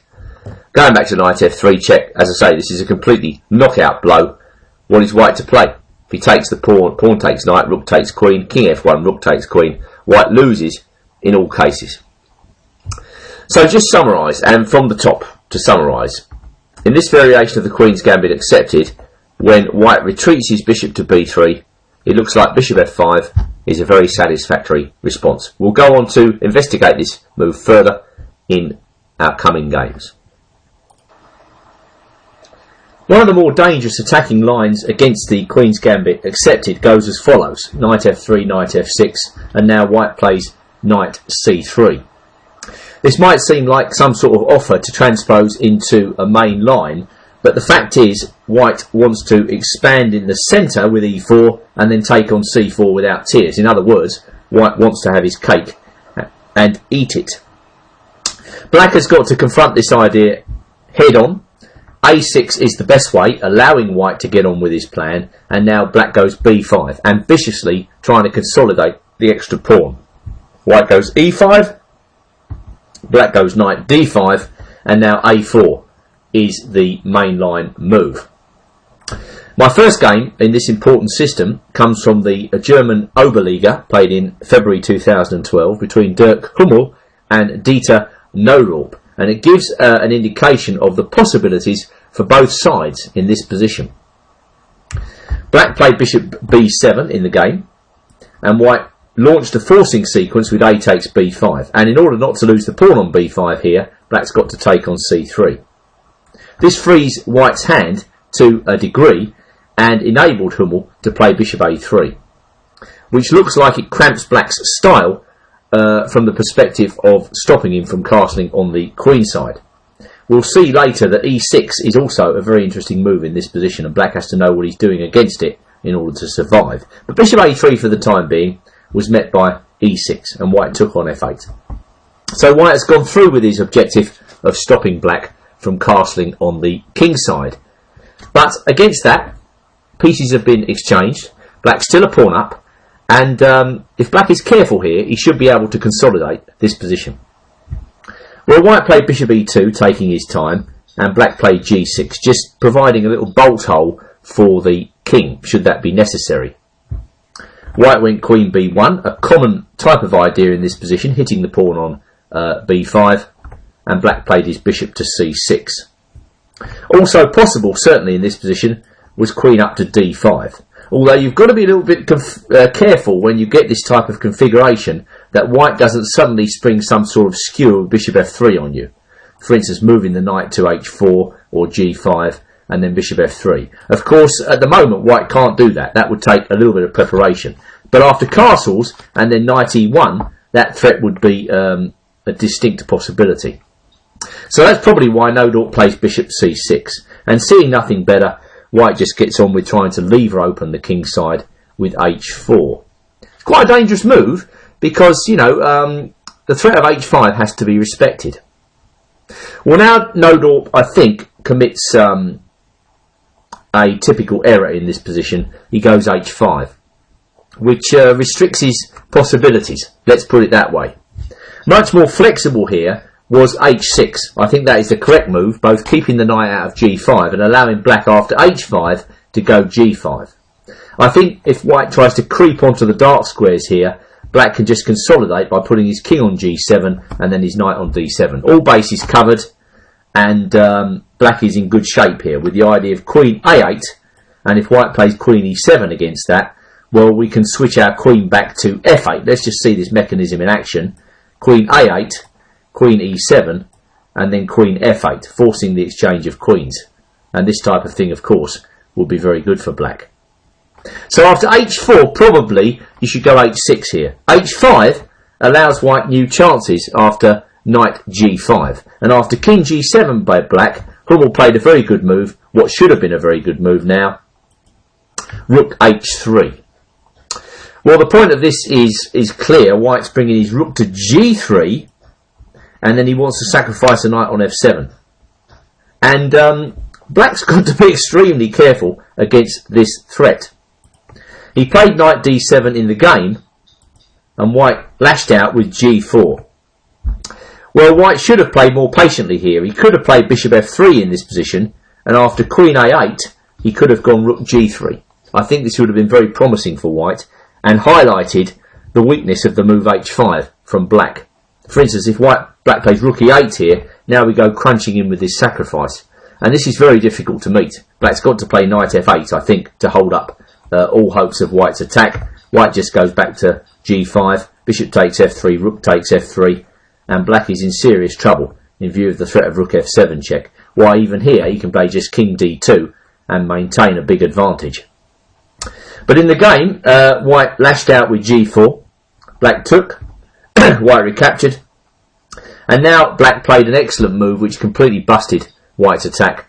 Rook takes h4. I think Hummel just missed this move, and after rook takes h4, queen takes g5, clearly black is winning. That's a vicious fork by the queen, and white can't prevent himself from losing material.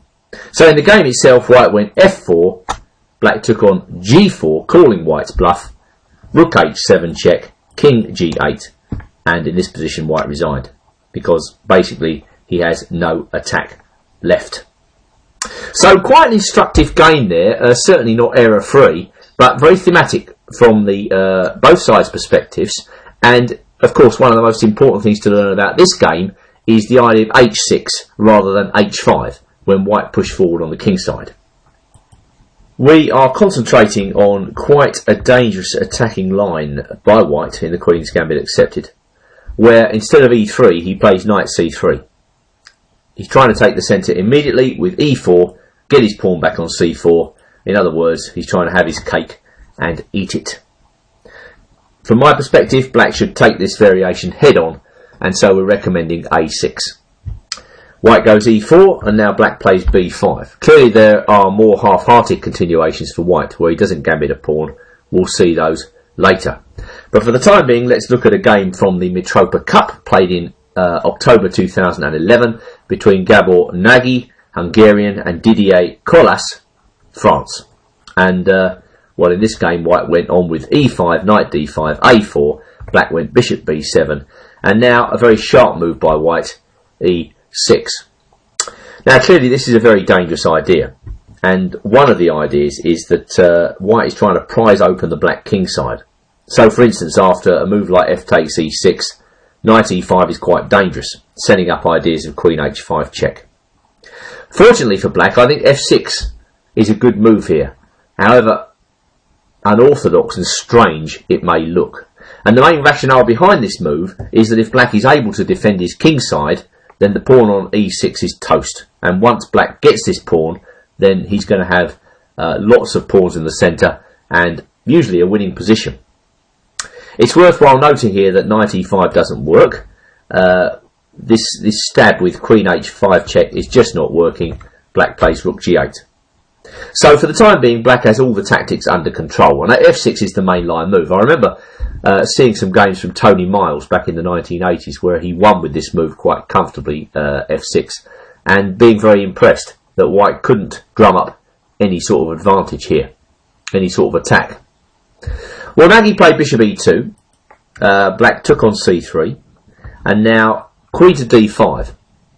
An excellent move. This is how black is going to win this pawn on e6. White castled, giving up the pawn, and then rook e1. Whereupon Collas played the cold-blooded move g6. And the onus is on white now to prove it. Black is getting ready to move his queen out of the way, to go bishop g7, to castle on the king side. What has white got for his pawns? Knight h4. Alright, well that sets up ideas against the black queen. Another similarly motivated move is knight d2 in this position. And then very interesting is queen c8, rook b1, bishop c6, bishop g4, queen b7. A very characteristic idea in this line. And then we get some very unclear play after takes on c4, takes on g2. Reaching an extremely messy situation where literally anything can happen. Back at the game, white played knight to h4, black played queen c8, and now white went bishop a3. Knight d7, seeing no threats as yet, black steadies himself, getting ready for knight b6.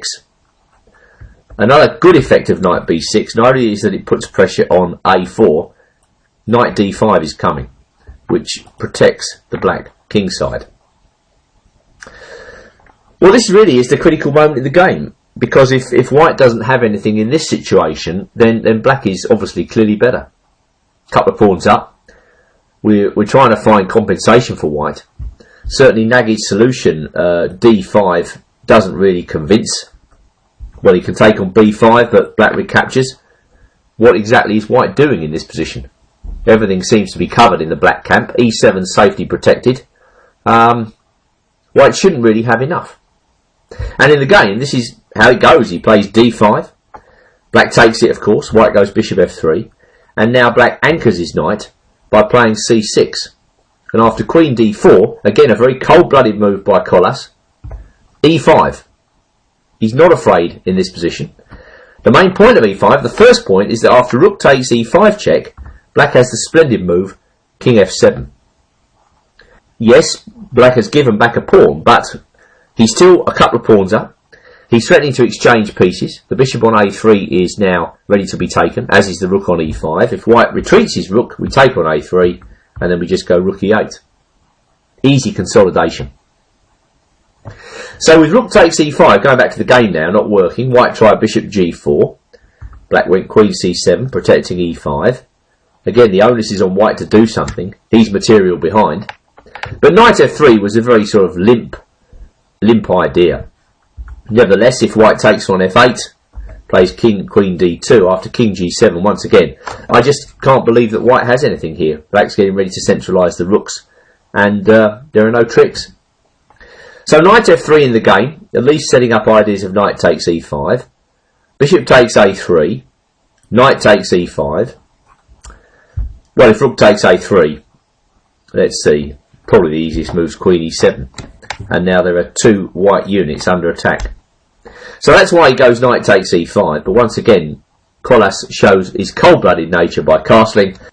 There was a check, there was rook takes e3, but now I think black can take this. Rook takes e5, knight f6, black is winning now, I think. White's getting desperate. He goes g4, confirming his desperation. Rook a d8, queen c5, and now the killer move, queen d6, completely neutralising white's attack in view of the several white units in the centre en prise. A takes b5 was answered by c takes b5. This just made white's position even worse, as now the bishop on b7 is uncovered. So white resigned.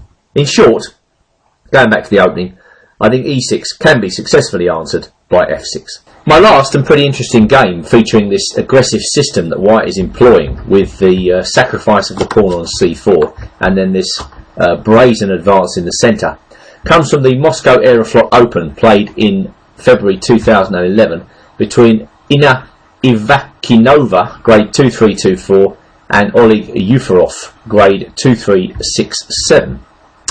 After a4, bishop b7, and now white plunges in with e6, and we know what to do that from the Colas game shown earlier. Black blocks with f6. None of the direct attacking attempts by white seem to work.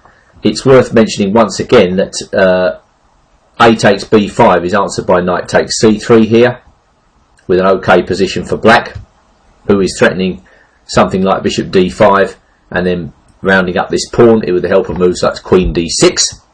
So going back to f6, Ivakova played bishop e2, black played g6, white castled, and now bishop g7. And round about here, white is faced with the prospect of black just castling and rounding up this pawn on e6. So emergency action is called for. Knight e4. Alright, well, in this position, actually Yuferov played a new move. He played knight to b4.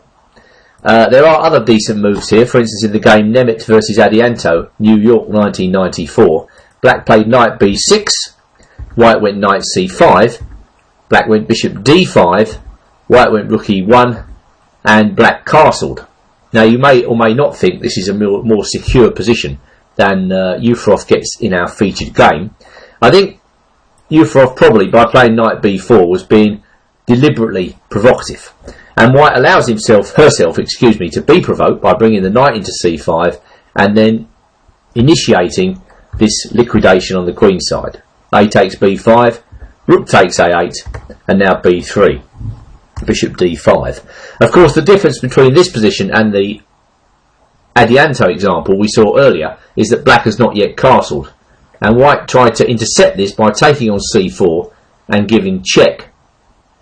Now clearly Yuferov had seen this position in his mind's eye, and he thought he had it all under control, and he played knight c6, whereupon white played bishop a3 to try and undermine the position of the black knights. Well, of course, white's threatening bishop takes b4 immediately. But then there came a good move here, knight to d3, and this move basically breaks the white attack. Now, presumably after long thought, Ivakova took on d3. She's got quite an interesting little combination here after knight d7. It's a peculiar idea, and the idea is that after bishop takes e6, which again is a small combination on black's part, white has this extraordinary move, knight b8.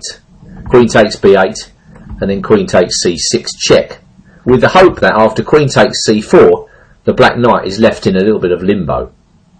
Well, of course, nothing could be further from the truth. Black's still a pawn up here, and knight f4 consolidates that extra pawn with the help of the move e6. Black's just going to go king f7 and consolidate, so white's got to force the pace. The only way to do that is to play g3. We can take on e2 then, and we can go king f7. And I don't think white can hope to play this position with any chance of an advantage. For instance, if d5, we go e5, and if then d6 check, we go bishop e6. White gets his pawn back for an instant, but after rook c8, rook c2, king e8, black is going to regain that extra pawn with two nice bishops in the endgame. So Ivakova had plenty to think about. Let's go back to our featured game then, where she took on d3. Black recaptured, white played bishop takes d3, and now black castled. Bishop b5 was answered by queen a8, and rook c1 by bishop takes f3. A sober move which reveals the true extent of white's plight. Further complications follow. G takes f3, and now the splendid move here, knight takes d4, which forces white to take, and then black takes on a3.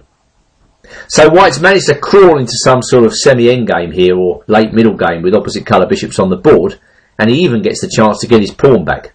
But black is still better, of course, opening up fire against the queen, and the king can be solidly protected with bishop f6. Well, in positions of this type, it's all about the initiative. Both sides improved their king, and now white went for an exchange with rook c8.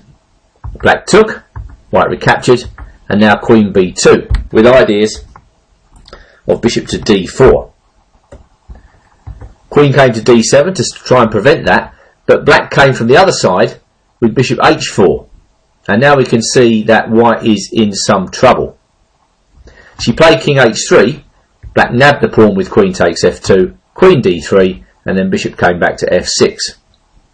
Having won a pawn, black's next task is to A, try to create a passed pawn, and B, try to create an attack against the white king stuck on the side.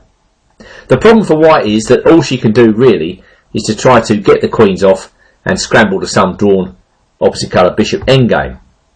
Unfortunately, black's attack persists. The king is driven back, and now we get on with this kingside pawn advance. I suppose the biggest danger to white here really is a mating attack against her king. I mean, black's coming down the board very quickly.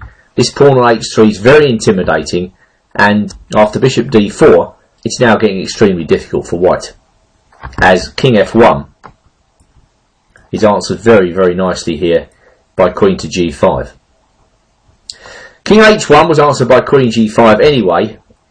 White tried to defend himself with queen f1, but now queen e3 left white all tied up. This is the last thing you want in an endgame of this type. You need to get the initiative somehow. Black now played the rest of this game beautifully. She starts off by moving a king in. She even allows the exchange of queens in order to get that pawn on e6. Bishop f1, king e5, very nice. King comes into f4, bishop g2, and now pawn to e6. The problem is, the king is completely trapped, and h4 doesn't help. Well, she can go h3, but then black is closing in, and this is just a horrendous position for white. So h4 was played, trying to break free. Black took, of course, king h2, bishop f2, bishop h1. What a terrible position for the bishop. Bishop g3 check. The king closed in. This is almost Zugzwang. h3, this is Zugzwang. f4, and now this beautiful move, king e2. You ever seen a position like that? Black forces white to surrender her bishop. Therefore, Ivaki Novina resigned. Summarising then, I don't think this variation with e4 is dangerous to black as long as he knows what he's doing. I think knight d5 followed by bishop b7 is a good response, and the games we've seen should help you to play this variation successfully.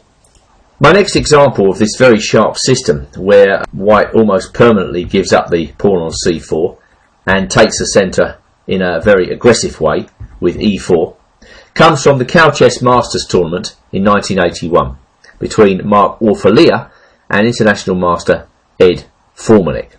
And this is a particularly instructive game, as Formanek manages to play extremely thematically, breaks the white attack, takes everything and consolidates nicely. He makes chess look like a very easy game in this example. Well, Formanek played bishop b7, white took on b5. Black doesn't have to take on c3 in this position. For instance, knight b6 has been played, but he usually does. And now we get this line where after a takes b5, Orfalia took on a8 and then tried to drive a wedge into the middle of black's camp with e6. Now, if you don't know your stuff, clearly this sort of jab at the black position can look very, very scary. But f6 was a very calm move. Of course, what black has now got to avoid is some sort of very sudden white attack based on a move like knight h4 with queen h5 check coming in. But black should be able to defend himself. g6 is one move, queen d5 is another move, not only parrying white's threat but introducing the threat of queen takes e6 into the position. So Orfalia just settled for bishop e2 in the game, and Formanek played the very accurate move now, bishop d5. I think when white plays this line, he's got to be willing to basically sacrifice a couple of pawns, and Orfalia castled, giving black the e-pawn. White played rook e1. So white is hoping to build up some nice momentum here with simple developing moves. But when you take a look around black's position, you think to yourself, well, where are his weaknesses? Now, one way that white could try to improve on this game was to play bishop a3. But I think then black should not be too unhappy about the exchange of dark squared bishops. Black's material ahead, he should welcome this opportunity to exchange pieces. If white goes queen b1, frantically trying to find a target to attack, we just defend with c6, and if rook e1, we're happy to go e6. Let white take on f8, king takes, and now you see, what is white doing here? He's 2 pawns down, Admittedly, black is not fully coordinated just yet, but it's not so difficult to move the king up to f7, and then the knight out to d7, and here we go. This is one way black could get his act together, by bringing his queen out to a5. Well, Formulaic does something like this in the game, and very effective. This particular variation does not convince me that white has anything like enough compensation. So going back to the game, Orfilia played rook e1, bishop d5, bishop f4, e6, knight d2, and now bishop d6. So any attempt from white to just remedy his deficiency in material by just developing the pieces doesn't look good enough. Bishop d6 more or less forces the exchange, and black is very happy with that. Queen b1 hitting the pawn, c6 defending the pawn, bishop h5 check. Well, of course, if black plays g6 now, then white could consider sacrificing, and I'm not sure black wants to see this position on the board.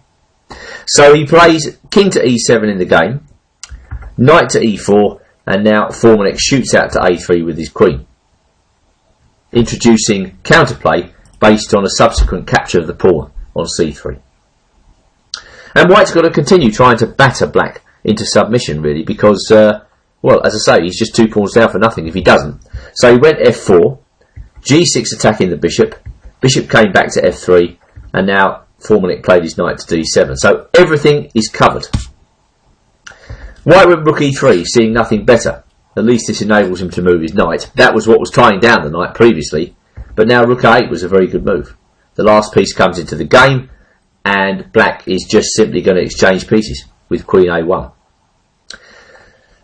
White cannot afford the exchange of pieces, and that's why he goes bishop d1, but now the black queen encroaches even further with queen c1. And after knight f2, black went f5, blocking white out of the g4 square.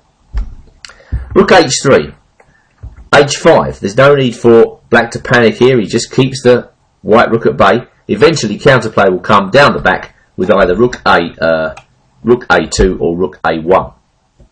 Rook g3 was answered by knight f8, and white seemed to get a glimmer of activity here when he played queen e5. Queen d2.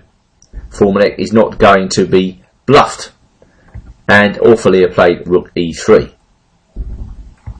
Rook a1. Well, it's interesting to note that after a move like queen g7 check here, I think black just goes king e8. And what has he got to fear? This bishop on d5 is holding everything together, and now there are plenty of white pieces getting ready for black to take them. So white had to defend with rook e1. Now the c3 pawn drops. Knight h3, the last chance. Queen d3, threatening the bishop again. Knight f2, and now queen d2. Completed a well-played game. Again, the check on g7 is answered by king e8. Any check on c7 is answered by knight d7. Meanwhile, well, if white does nothing, these pawns are bound to reincarnate. So perhaps this game is worth going through more than once. It's a very instructive example of how black can play to diffuse this white attack in this very sharp line. Now, there are a couple of independent tries that white can essay against the queen's gambit accepted. One of these is knight c3, which I'm going to look at first, and the other is e3, which I'll look at a bit later.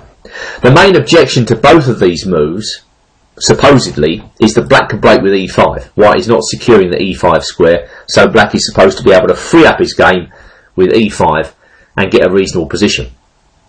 Now, whilst that is true, and just going back to d takes c4, knight c3 now, I think a very promising method for black, where just bearing in mind that you can play e5 here, is to play a6. And if white goes e4, then we go straight through with b5. This is obviously a cousin of the sharp line we've been looking at earlier, where white played knight f3 first, and only then occupied the centre. In my view, this is probably the reason why more white players don't go knight c3 on move 3 these days, the fact that black is allowed to be able to play this variation. And the first game I'm going to look at is a very interesting encounter between two top grandmasters, Boris Gulko playing with the white pieces and Maxim Dlugy playing with the black pieces. This is a game from the World Open played in Philadelphia in 1988, and it's a game which shows the reason why knight c3 isn't as popular as the other moves like knight f3 or e4. in the main line Queen's Gambit accepted. Well, if white doesn't break up black's pawn chain on the queen side immediately, black's just going to get a very nice game by going pawn up to e6, bishop b7, knight f6. All the advantages of the Queen's Gambit accepted, and white hasn't even got his pawn back. So white must try to break up black's pawns. Dlugi played b4, knight a2, and now one advantage of this line is that black is able to put his bishop on b7 straight away. Obviously black would like to take this pawn. So Gulko protected the pawn with f3, and only now does Dlugi choose his moment to break with e5. This is a very good moment to play e5 in this position. Black a very nice game straight away. White took on c4. Well, he can take on e5 in this situation. Then I think we take the queens off very happily and play knight c6. Bishop takes c4 can be answered by castles on the queen side, for instance, check, and then knight takes e5. You can see black is building up a really nice game by these means, with the white king stuck high and dry in the centre.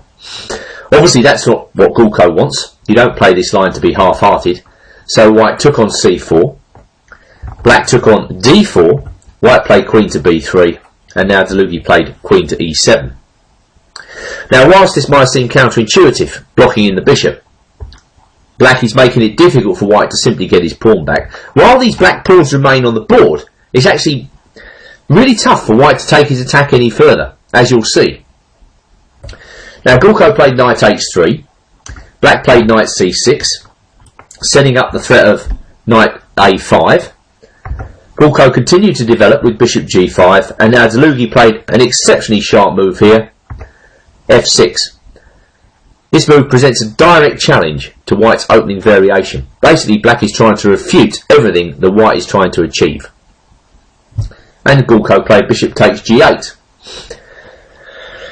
Well, what else has been played? Clearly, the only other try for white is to retreat this bishop. So in the game Remlinger versus Young, Philadelphia 1992, white went bishop d2.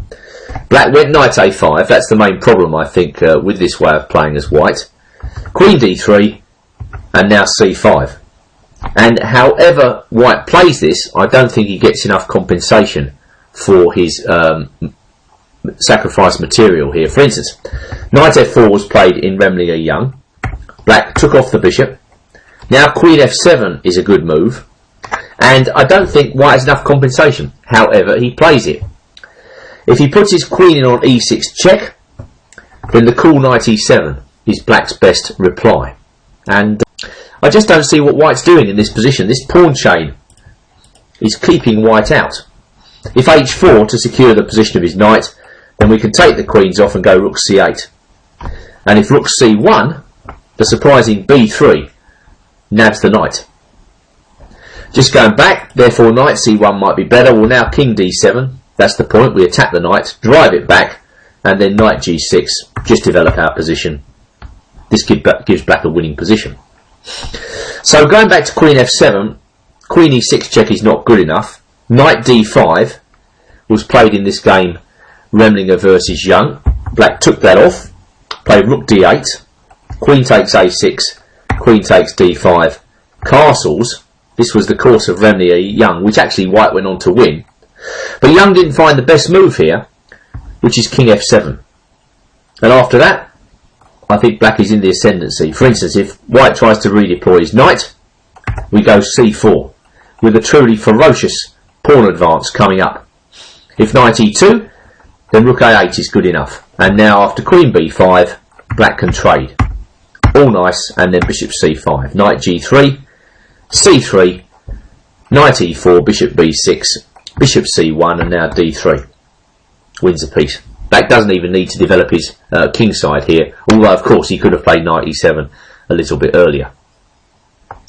So going back to the game Dlugi versus Gulko versus Dlugi, you can see white had quite enough to think about. In the end, he took on g8. Black took on g5. Knight takes g5, and now the splendid move by Dlugi, refuting white's entire concept. Rook takes g8. Queen takes g8, I think that's the only move here. I don't see any other try for white. And now queen takes g5. So the smoke is starting to clear. Black has now 2 pieces for the rook. Moreover, he's got 2 strong bishops. He's threatening g2. He's threatening queen e3 check. White tried a check on e6. Black was happy to swap off. Obviously, if white takes on e7 here and then tries to redeploy his knight, black has knight e5. And now it's a simple question of getting these pawns moving. White can try to delay the advance of the pawns, but he can't ultimately stop them. f4, bishop d8. Takes. You can see what's going to happen. 2 bishops for the rook, and the pawns are just coming down to sweep white away. So going back to the game one more time, Gulko played queen h3, b3 knight c1, queen b4 check, displacing the white king, and then queen c4 was the final move of this game.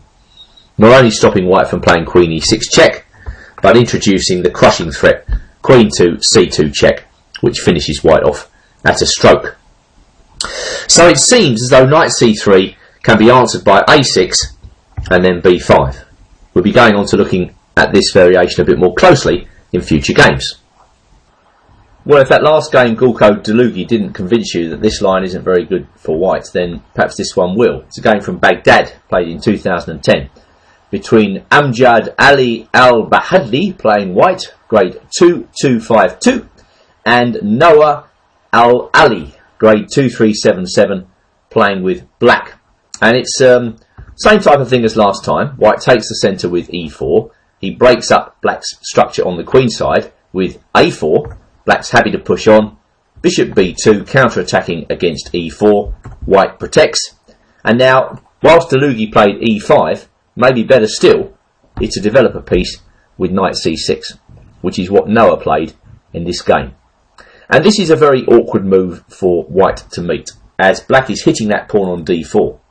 If white now straightforwardly defends it with bishop e3, then black hits in the centre with e5. And after d5, knight a5, this is not a good position for white. He's material behind, and black just has all the pressure. Black's threatening to break up the structure with c6, and he's protected both his pawns. So white's got to do something a bit more active than that, and Amjad tried to hit the black structure with d5, and after knight a5, he played bishop to d2. Now black played e6. D takes e6. Well, just to give you a flavour of what black can achieve in this position, if white takes on b4 with the knight, black goes knight f6. And counter-attack is very much the order of the day after d takes e6, with the splendid move here, knight takes e4. This is the type of strike that white's got to be so careful about once he plays f3. And the point of it is that if white takes this knight, I mean, if he doesn't take it, clearly that knight is fantastically powerful. White, unfortunately, has queen h4 check to contend with. And there's nothing he can do here which really saves the day. If he plays the terrible move king e2, well, it's simple. We can just take on e4. We play bishop c5. And there's no way to really remedy the situation on d2. White is pinned up and he's losing. Going back to knight takes b4, let's run this one more time. Knight f6 takes, knight takes e4, takes, queen h4 check. Well, white can block with g3, and after queen takes e4 we go queen e2. But now black has some splendid moves. He doesn't even need to take the queen. He plays bishop c5 first, and if white takes the queen and then tries to buy black off with knight c2, some sort of counter-attack against the knight, we play another splendid move here, bishop to b6, and not only does that save the day, it gives black a completely winning position. So Amjad, having reached this uncomfortable situation, took on e6, black recaptured, and then white took on b4. But this ran into a nice combination. He played queen h4 check black, white blocked, he took on b4, knight takes b4, and now queen to e7. Everything that black does in this game comes with gain of time. And the knight on b4, white's knight, is very ungainly. It's much easier for black to complete his development, and that queen h4 check move, you can see, it's provoked a weakness on the white king side, very uncomfortable for Amjad. Queen c2 was answered by castles. By this stage, black's not worried about the measly pawn, he just wants to get all his pieces into the game for a concluding attack. And now I think black doesn't play the best way. In the game he played knight d7, which is of course plausible as it's threatening knight to e5, hitting f3 and c4. But a better move here, I think, was queen to d6. After which I don't see any really way for white to, any good way for white to complete his development. I mean, he can't castle here because of queen c5 check, winning the bishop. And if he goes b3, well, we can just take this bishop. And white can't really take with the queen because of queen d2 check. So he takes with the pawn, and now we've got this crushing move. Knight takes e4. Takes. Again, queen takes is answered by queen d2 mate. And queen d1. Well, there are many good moves. Queen a3 is possibly the best of all. And again, this is a hopeless, completely hopeless situation for white. Queen's attacked. Queen f3 is a major threat. Gone. So maybe queen d6 was better. Knight d7 was played. Knight f4, this was good enough. White even was allowed to take on e6. Castles. And now g5. Queen c3 was answered by knight ac6. And you would think that white had some way to rustle up some play here. Unfortunately, his pieces are hanging in the centre of the board. Knight d5, queen takes e6, f4 was answered by g takes f4. I mean, it's not really surprising this is not going to work because white's king is more open than black's king. Queen g3, queen takes e4, and that was the end of the game. As f takes e5 is answered by rook g8. So another splendid game by black there, and it just gives me the impression that this line with the early knight c3 and then the greedy, the attacking idea with e4 and then a4 is not quite sufficient. We've been looking at this uncommon line where white plays knight c3 on move 3. I'm arguing that black should play a6 in this position. Well, I'm sure a lot of you have asked yourselves here, why not a4? I mean, white's been playing e4 in previous games and he hasn't been getting a particularly good position. So what about a4?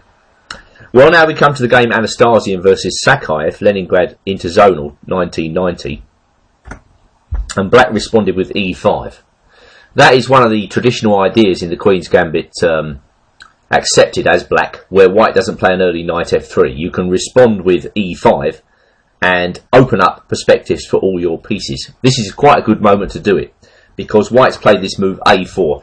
The positional drawback behind playing a4 is, of course, that black's got this nice hole on b4 to occupy at the right moment. And it does make a difference.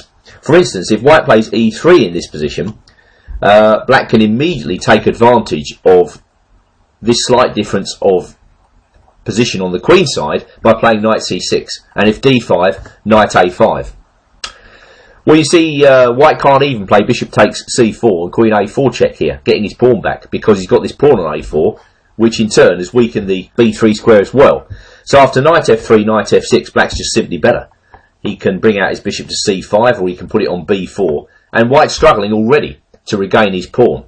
That just shows you that this move a4 doesn't come without drawbacks. I think e5 is just a very good move. Well, Anastasian played d5 in this game. Black played knight f6, getting ready for bishop b4. And that's the problem with e4 in this position. If white goes e4, then bishop b4. Already this is a nice position for black, who's operating with direct threats. I mean, you really don't want to go playing a move like f3 here. As white, black plays c6, something similar to the game. Black has got a very good game already. In the game, Anastasian played e3. Black went bishop b4. White took on c4. And now black chipped away with c6. And this is problematic for white. This move, it's surprising, you know. Energetic play. White doesn't have queen a4 or queen b3 in this position very easily because of this pin and then the capture on d5. So Anastasian was down to this horrible move, d takes c6. Whereupon after queen takes queen check and then knight takes c6, after only 9 moves, black had much the better position. King e2 was answered by castles, and now white thought to himself, well, I'm just going to bail out and try and make a draw. Black's advantage is not life-threatening to white. I mean, white should probably just continue with a move like bishop d2 here. But white would much rather not have his pawn on a4 in this position, as, you know, there are numerous weaknesses to look after. Knight d5, though, well, that just made things worse. Black took the knight, played his rook to d8, very nice. And now again, white was thinking, well, how the heck do I bail out of this situation? And he took on c6.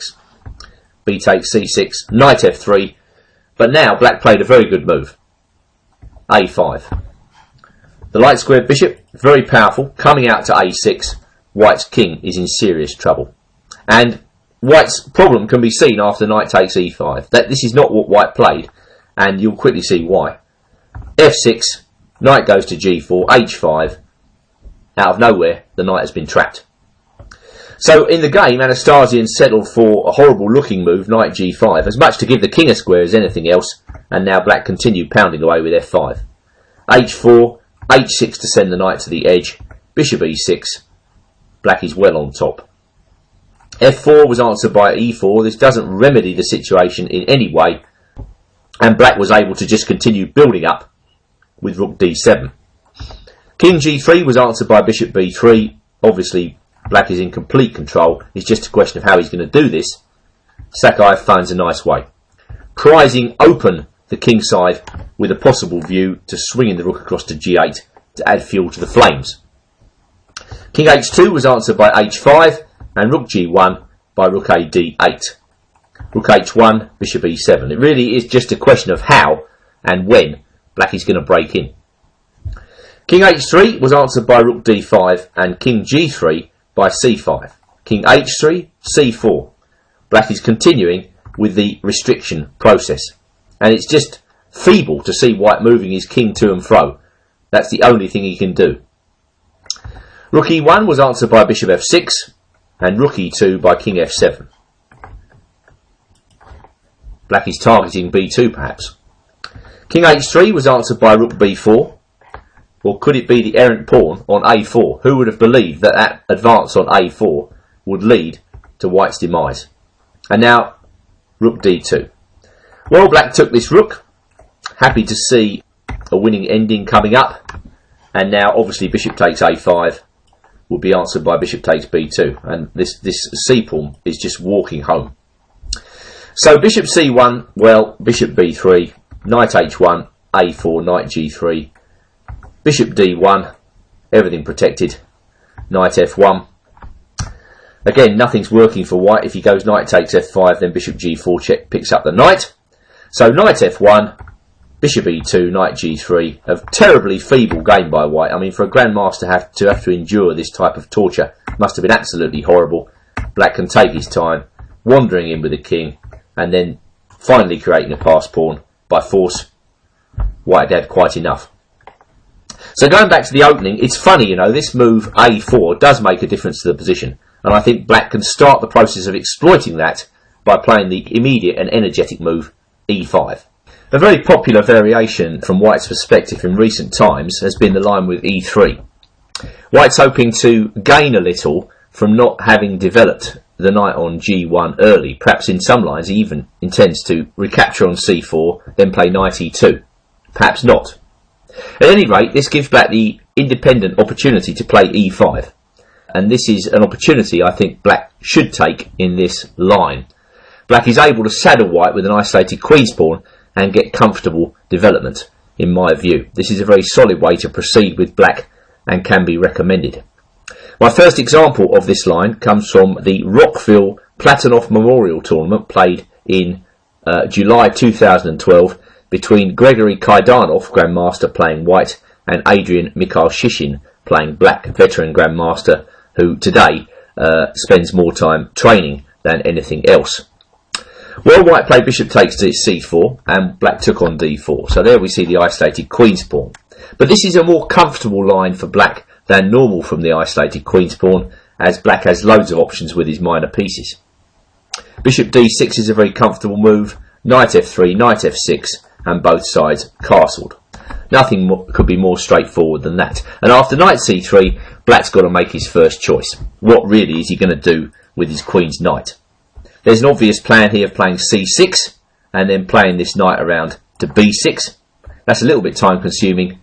Mikhail Shishin prefers the more direct move here, knight c6. So what we've got here is a game which is very much in the style of the open game, really. Both sides bringing out their pieces quickly. Accurate development is the order of the day.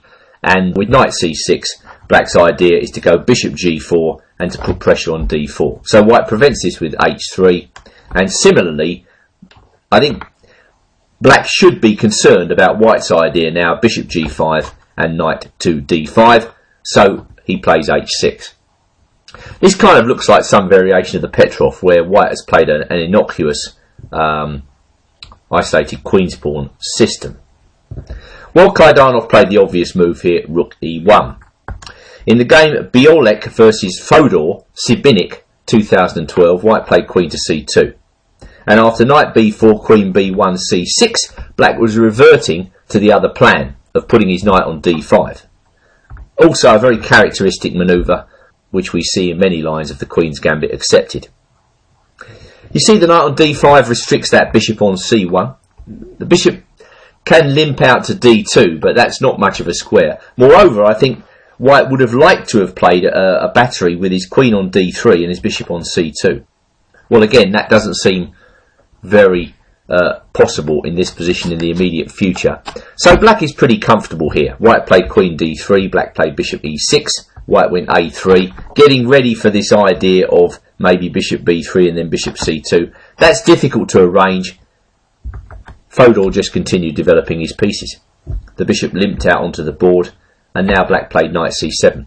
Exchanges in this type of position tend to favour the defender, as white at some stage, with the pieces coming off, will have to try and liquidate his pawn on d4, or at least resolve the question of, how this pawn is not going to become a weakness in the endgame. Knight e5, well, that's one way. Bishop takes e5, and now we've got simply a very boring position with both sides exchanging pieces. Black brings his knight back to d5, white doubles up. The activity of white's pieces compensating for the isolated pawn, and this game limped to a draw. Queen d7, knight takes d5, knight takes d5, queen b3, king f8. There was no need for black to do that. This is a safe way. Bishop b4 check, king g8, bishop d2, king f8, bishop b4 check, and the two players agreed to a draw, which is fair enough. Going back to our featured game, Kaidanov played rook e1, and black comfortably brought his bishop out to f5. To show you there is choice even here, in the game Motsarov versus Kunin, Moscow 2012, black played rook e8, bishop e3, and now bishop f5. Maybe this is even a better way to do it. After bishop b5, black played a6, allowing white to double the pawns. And after queen d2, black played knight e4. Black's strong, light squared bishop holds the balance, comfortably able to defend the c6 pawn, and white was unable to make anything of this feature of the position. Rook b8, activity, compensating black for the double pawns this time. b4, and now black just took on e5. Takes, takes, takes, reaching an opposite colour bishop middle game, or semi-end game if you like, where black's a pawn up, but it doesn't really amount to very much. So the two players agreed to a draw right here, right now. The same could be said of the game Kaidanov versus Mikhail Shishin. Black played bishop f5. White pushed on, trying to make something of it. Knight comes to d4. Bishop dropped back to d7, bishop e3. Slightly more ambitious way of playing from white's perspective. But a3 kept the white knight out of b5. Rook e8. Black was easily able to redeploy his pieces. And now the knight has new perspectives. White played knight f3 and offered a draw. Black accepted. So a pretty limp game all round, but doesn't detract from the notion that e5 is a good move here, and that this is a comfortable isolated queen's pawn position for black. We saw in the last game a high level encounter between two strong grandmasters in this line, e3, where black played e5. White took on c4, black takes, takes, and goes bishop d6. This position is perfectly satisfactory for black, and just to emphasise that, let's take a look at another game from the Russian Team Championship, played in April 2012, between Benjamin Galstian, grade 2432, and Kirill Alexienko, grade 2367. As I said in the last game, this looks like a very comfortable open game type of position for black. While white played knight f3, black knight f6, both sides castled. With bishop g4 coming up, white takes a little time out to prevent it. With bishop g5 coming up, black does the same. And now after knight c3, black played a6. Not at all a passive move, not at all a waiting move. Black's preparing b5. He's also preventing white from playing knight b5, so black is just maintaining the position of the bishop on d6. So white played queen d3. Okay, with this move, white is setting up the traditional battery once that bishop's re-manoeuvred himself back to c2. Well, black starts the process rolling here with b5 and c5. There seems no reason not to gain space on the queen side in this manner. White plays bishop c2, and now black immediately knocks the queen off the long diagonal by playing c4. So once again, black has achieved effortlessly a very good position. White doesn't seem to have much attack. The pawn on d4 is weak. Black's got a nice queenside pawn majority, which white now tries to break down with a4. Black maintains his majority with rook b8. White opens the file, and then rook e1. So white's doing his best. He's trying to compensate for the isolated pawn by playing as actively as he can. But black has, overall, a long-term strategic plus, just basically because of the pawn structure. Unless white can resolve the defects in his pawn structure soon, he's just going to be much worse. So black's happy to exchange pieces. With a better pawn structure, why not exchange? Go for the ending. White tries to maintain some initiative. Black just plays bishop b7. That bishop, very well placed indeed, down the long diagonal towards the white king. So I think by this stage, white understands, his position's going nowhere. He sees that he's slightly worse. He can find nothing better than this move, bishop d2.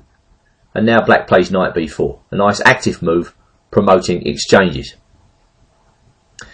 Well, there are 3 black pieces on the knight at e4. So white's got to resolve the tension. This brings the black queen into a nice square. And I think at this stage, white's trying to sort of bail out for a draw. So he takes on b4 and then plays rook e3. Well, in so doing, he's completely ceded the initiative. And black is very energetic in his pursuit of the initiative here. He goes after the pawn at e3. He's got 2 bishops now. Okay, white hasn't got an isolated pawn anymore, but he has got a backward pawn on a half-open file. And after king f2, black continued to attack that pawn with queen e7. Queen e2 was answered by bishop takes f3, perhaps a move which white didn't expect, but in opposite colour bishop middle game positions, you go for the initiative. Please note, back at bishop takes f3, that if white had recaptured with the g pawn, then queen h4 check was an awkward move to meet, and taking with the king is just hideous. So queen takes f3, bishop d2. White was probably hoping that e4 would bail him out, but black has a serious initiative here on the dark squares. White does not want to play d5 here because it lames his bishop, and black can creep in with queen e5, but there wasn't really a great deal of choice. So rook d1 now, it's getting miserable for white. He tries to limp on with b3, but by now black has firm control of the initiative. And after king f1, black plays another excellent move here, levering open the file, f5. d6, a rather desperate move, was answered by f takes e4, queen takes e4, and now black moves in for the decisive attack with rook f8 check. What happens next is completely convincing. Rook d2 is forced, and then comes queen g3 check, rook f2 check, and then rook f1 check. And white resigned. Seeing that, king e2 is answered by queen e1, or rook e1, checkmate. So a splendid game there by Alexienko, and well, I suppose one of the key moves for black in this whole setup is h6. Remember that idea, and then a6, putting the queenside majority to work. My final game with this line involving an early e3 comes from the Catalonian Championship in 2011 between Grandmasters Victor Moskalenko playing white and David Navarra with black. At the time this game was played, the black player had an ELO rating of 2708. Well, white took on c4 and we quickly obtained this familiar isolated queen's pawn position. With bishop d6, castles, castles, knight c3, and now black plays knight c6, with the idea of bishop g4 hitting the pawn on d4. We've seen this before. White plays h3 to stop this plan. Black responds with h6. Rook e1 and now rook e8. So Navarra has chosen a very sensible route to virtually equality in this position. I don't see why white can claim any advantage whatsoever. Play becomes sharp when white takes on e8 and goes knight b5, but black plays queen e4, ceding no ground, just allowing white to take on d6 if he wants to. Now in the game, Viktor Moskalenko played queen b3. Obviously Moskalenko's a strong grandmaster himself. He wants to attack f7. Just retracting that move, a characteristic line should white take on d6 here, trying to just use the bishop pair somehow, occurs after knight takes d6 and then bishop e3. Well, black plays bishop e6 to neutralise the white bishop on c4, and if knight d2 we go queen f5. I don't think there's any advantage whatsoever for white in this line, something like queen d7 and then rook e8. To me, this looks completely equal. Well, evidently Moskalenko thought the same, and he played queen b3, and now Navarro played this surprising move, knight a5, which I'm sure Moskalenko either missed or underestimated. There's a tendency for the brain to switch off in a position like this and say, well, white's threatening f7, I've got to do something about it. But Navarro looks beyond that horizon, and after bishop takes f7 check, he saw that after king f8, the white queen could no longer protect the bishop. So white had to play queen c3, which is a counter-attack on the knight at a5. Black took on f7, white took on d6 check, queen takes a5, and now the point of black's whole combination, the excellent move bishop takes h3. Well, this was definitely coming up. Black's got a really strong initiative now. He's threatening ideas such as queen g4. The black king is fairly safe after queen c7, king g8, queen takes g6. That was not so much a pawn grab as an attempt to defend against queen g4. At least white now has queen g3. So Navarro changes tack here and plays bishop g4. And I think that is going to really mess up the white pawn structure. There's absolutely nothing here in queen f4. Well, in fact, it almost transposes to the game.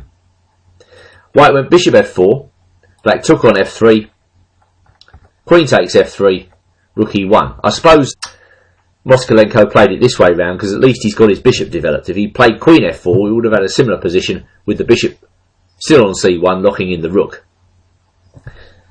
But there's no way white can be anything other than slightly worse here. In fact, white's got to defend very carefully here just to try to hold this game. Well, Navarro played queen d5. He's confident that in this endgame he's going to hold whatever advantage there is, because white's still got the isolated pawn and black's knight can come to this beautiful square on d5. White went rook e4 in this position, knight f6, rook e7, and now Navarro played very safely with rook d7. White took, and now we've got this endgame of bishop against knight, which is of course completely superior for black as he holds control over the very important d5 square. Bishop d2 was answered by b5 and king f4 by a6. So the first stage before getting towards the occupation of d5 is to secure the queen side. And now after bishop b4, Moskalenko lost this position on time. Well, it must be said his position is very unenviable. White's got an easy plan of just playing knight f6 in this position and then perhaps bringing the king to d5. From d5 the king controls events. Maybe he's thinking about walking into the queen side here. Might not be 100% win, but a typical line in this position might go knight f6. White must remain entirely passive. g5 check, king f3, and now king f5. It mustn't be forgotten here that black's got a really strong outside pass pawn, and this is tying white up. Bishop d2 can be answered by knight d5, and black inches forward after h5 and then h4 check. I should hasten to add that white has lost this game on time quite a few moves ago. This is just a specimen variation, and then this is just absolute torture for white, you know, as black continues to improve his position move by move, and white is really struggling. I doubt he can hold the draw here. At any rate, Moskalenko lost on time. So just to summarise, going back to the opening, I don't think the e3 variation is too dangerous. It can be met very satisfactorily with e5. Well, I hope I've convinced you on this DVD that the Queen's Gambit Accepted is worth playing for black. It's a relatively easy opening to learn and understand, a very solid opening, and very reliable too. I think you can expect good results with it. So to close, I'm going to show you a classic black victory, which hopefully will act as a kind of inspiration, and it comes from the Hastings Premier Tournament played in 1998 between Grandmasters Mark Hebden from England playing white and Vladislav Chakayev playing with the black pieces, who at the time was rated in excess of 2600. Well, Mark Hebden played the main line with knight f3 and then e3, very straightforward. Black played c5, white castled, and now black played a6. And Hebden played a move which was quite fashionable at the time, a pawn sacrifice with e4, which black actually does quite well to decline. If black takes that pawn, white gets a really dangerous attack with moves like rook e1 and then d5. So Chakayev used the move a6 to get counterplay on the queen side, and he activated his game right away with b5. Hebden dropped back to d3, and now bishop b7. So counterplay before everything else. And Hebden played rook e1. Now, when you play this line with white, and it's since gone out of fashion, you've always got to be aware that this e-pawn is rather tender. So e5 makes a lot of sense in this position. And in fact, that move was played quite a few times around the era of Hebden versus Chakayev. Black can probably best play into d5 here. And then there was a game Avrukh versus Babarin, Groningen Open 1995, which went as follows. White played bishop g5. Black played queen to b6, putting pressure on white's centre. D takes c5, bishop takes c5, knight c3, h6. Black completed his development, and after a4, b4, knight e4, rook c8, he had a good game and went on to win. That's not the full story of e5, but my strong impression is that white is coming forward in the centre a little too soon in this variation. And in the game Hebden-Chakayev, Hebden prefaced e5 with rook e1. Black went into action straight away with c takes d4. Well, white played a4. This is a kind of tricky line, and black does well to avoid the move b4 here, as after knight bd2, white has a handy initiative. There are ideas of e5 followed by putting this knight on either c4 or e4. So Chakayev, after a4, going back to the game, took. Well, there was an old game, Portish versus Petrosian, Stockholm Interzonal, 1962, where white took with the rook. Black played knight fd7, knight takes d4, and now Portish played bishop e7, and then knight c6, again, just completing development. Portish took on c6, played rook d4, Petrosian played bishop c5, and then queen c7. Bishop a4 was answered by rook d8, careful defence, and takes, queen c2 was answered by rook c8. And after queen c3, knight f6, rook de2, the two players agreed to a draw. As finally, black is ready to castle. Well, Hebden didn't like that, going back to our featured game, and he played bishop g5. And of course, black unpinned with bishop e7. And only now did white take on a4 with the rook. Black played knight c6, and now white played for a little trick with knight takes d4. I mean, I think it is quite important for white to regain his pawn here, and of course he's basing his idea on knight takes d4, rook takes d4, queen takes d4 mistake, bishop b5 check, winning the black queen by discovered attack. But going back to the game, Chakayev played a much better move here. He put his knight on e5. White put the bishop back on f1, and black attacked the bishop on g5 with h6. Bishop takes f6. Well, I think giving up the bishop pair in this position isn't really advisable. I mean, I think probably Hebden should have dropped back to h4, but then black forces a clarification with knight g6. That's the point of his idea, as now white has both his bishop on pre and his pawn at e4. Perhaps white can get a slight edge here by going bishop takes f6 and rook b4 with the idea of queen a4, but absolutely nothing is clear in this position. Black can, for instance, play bishop c8.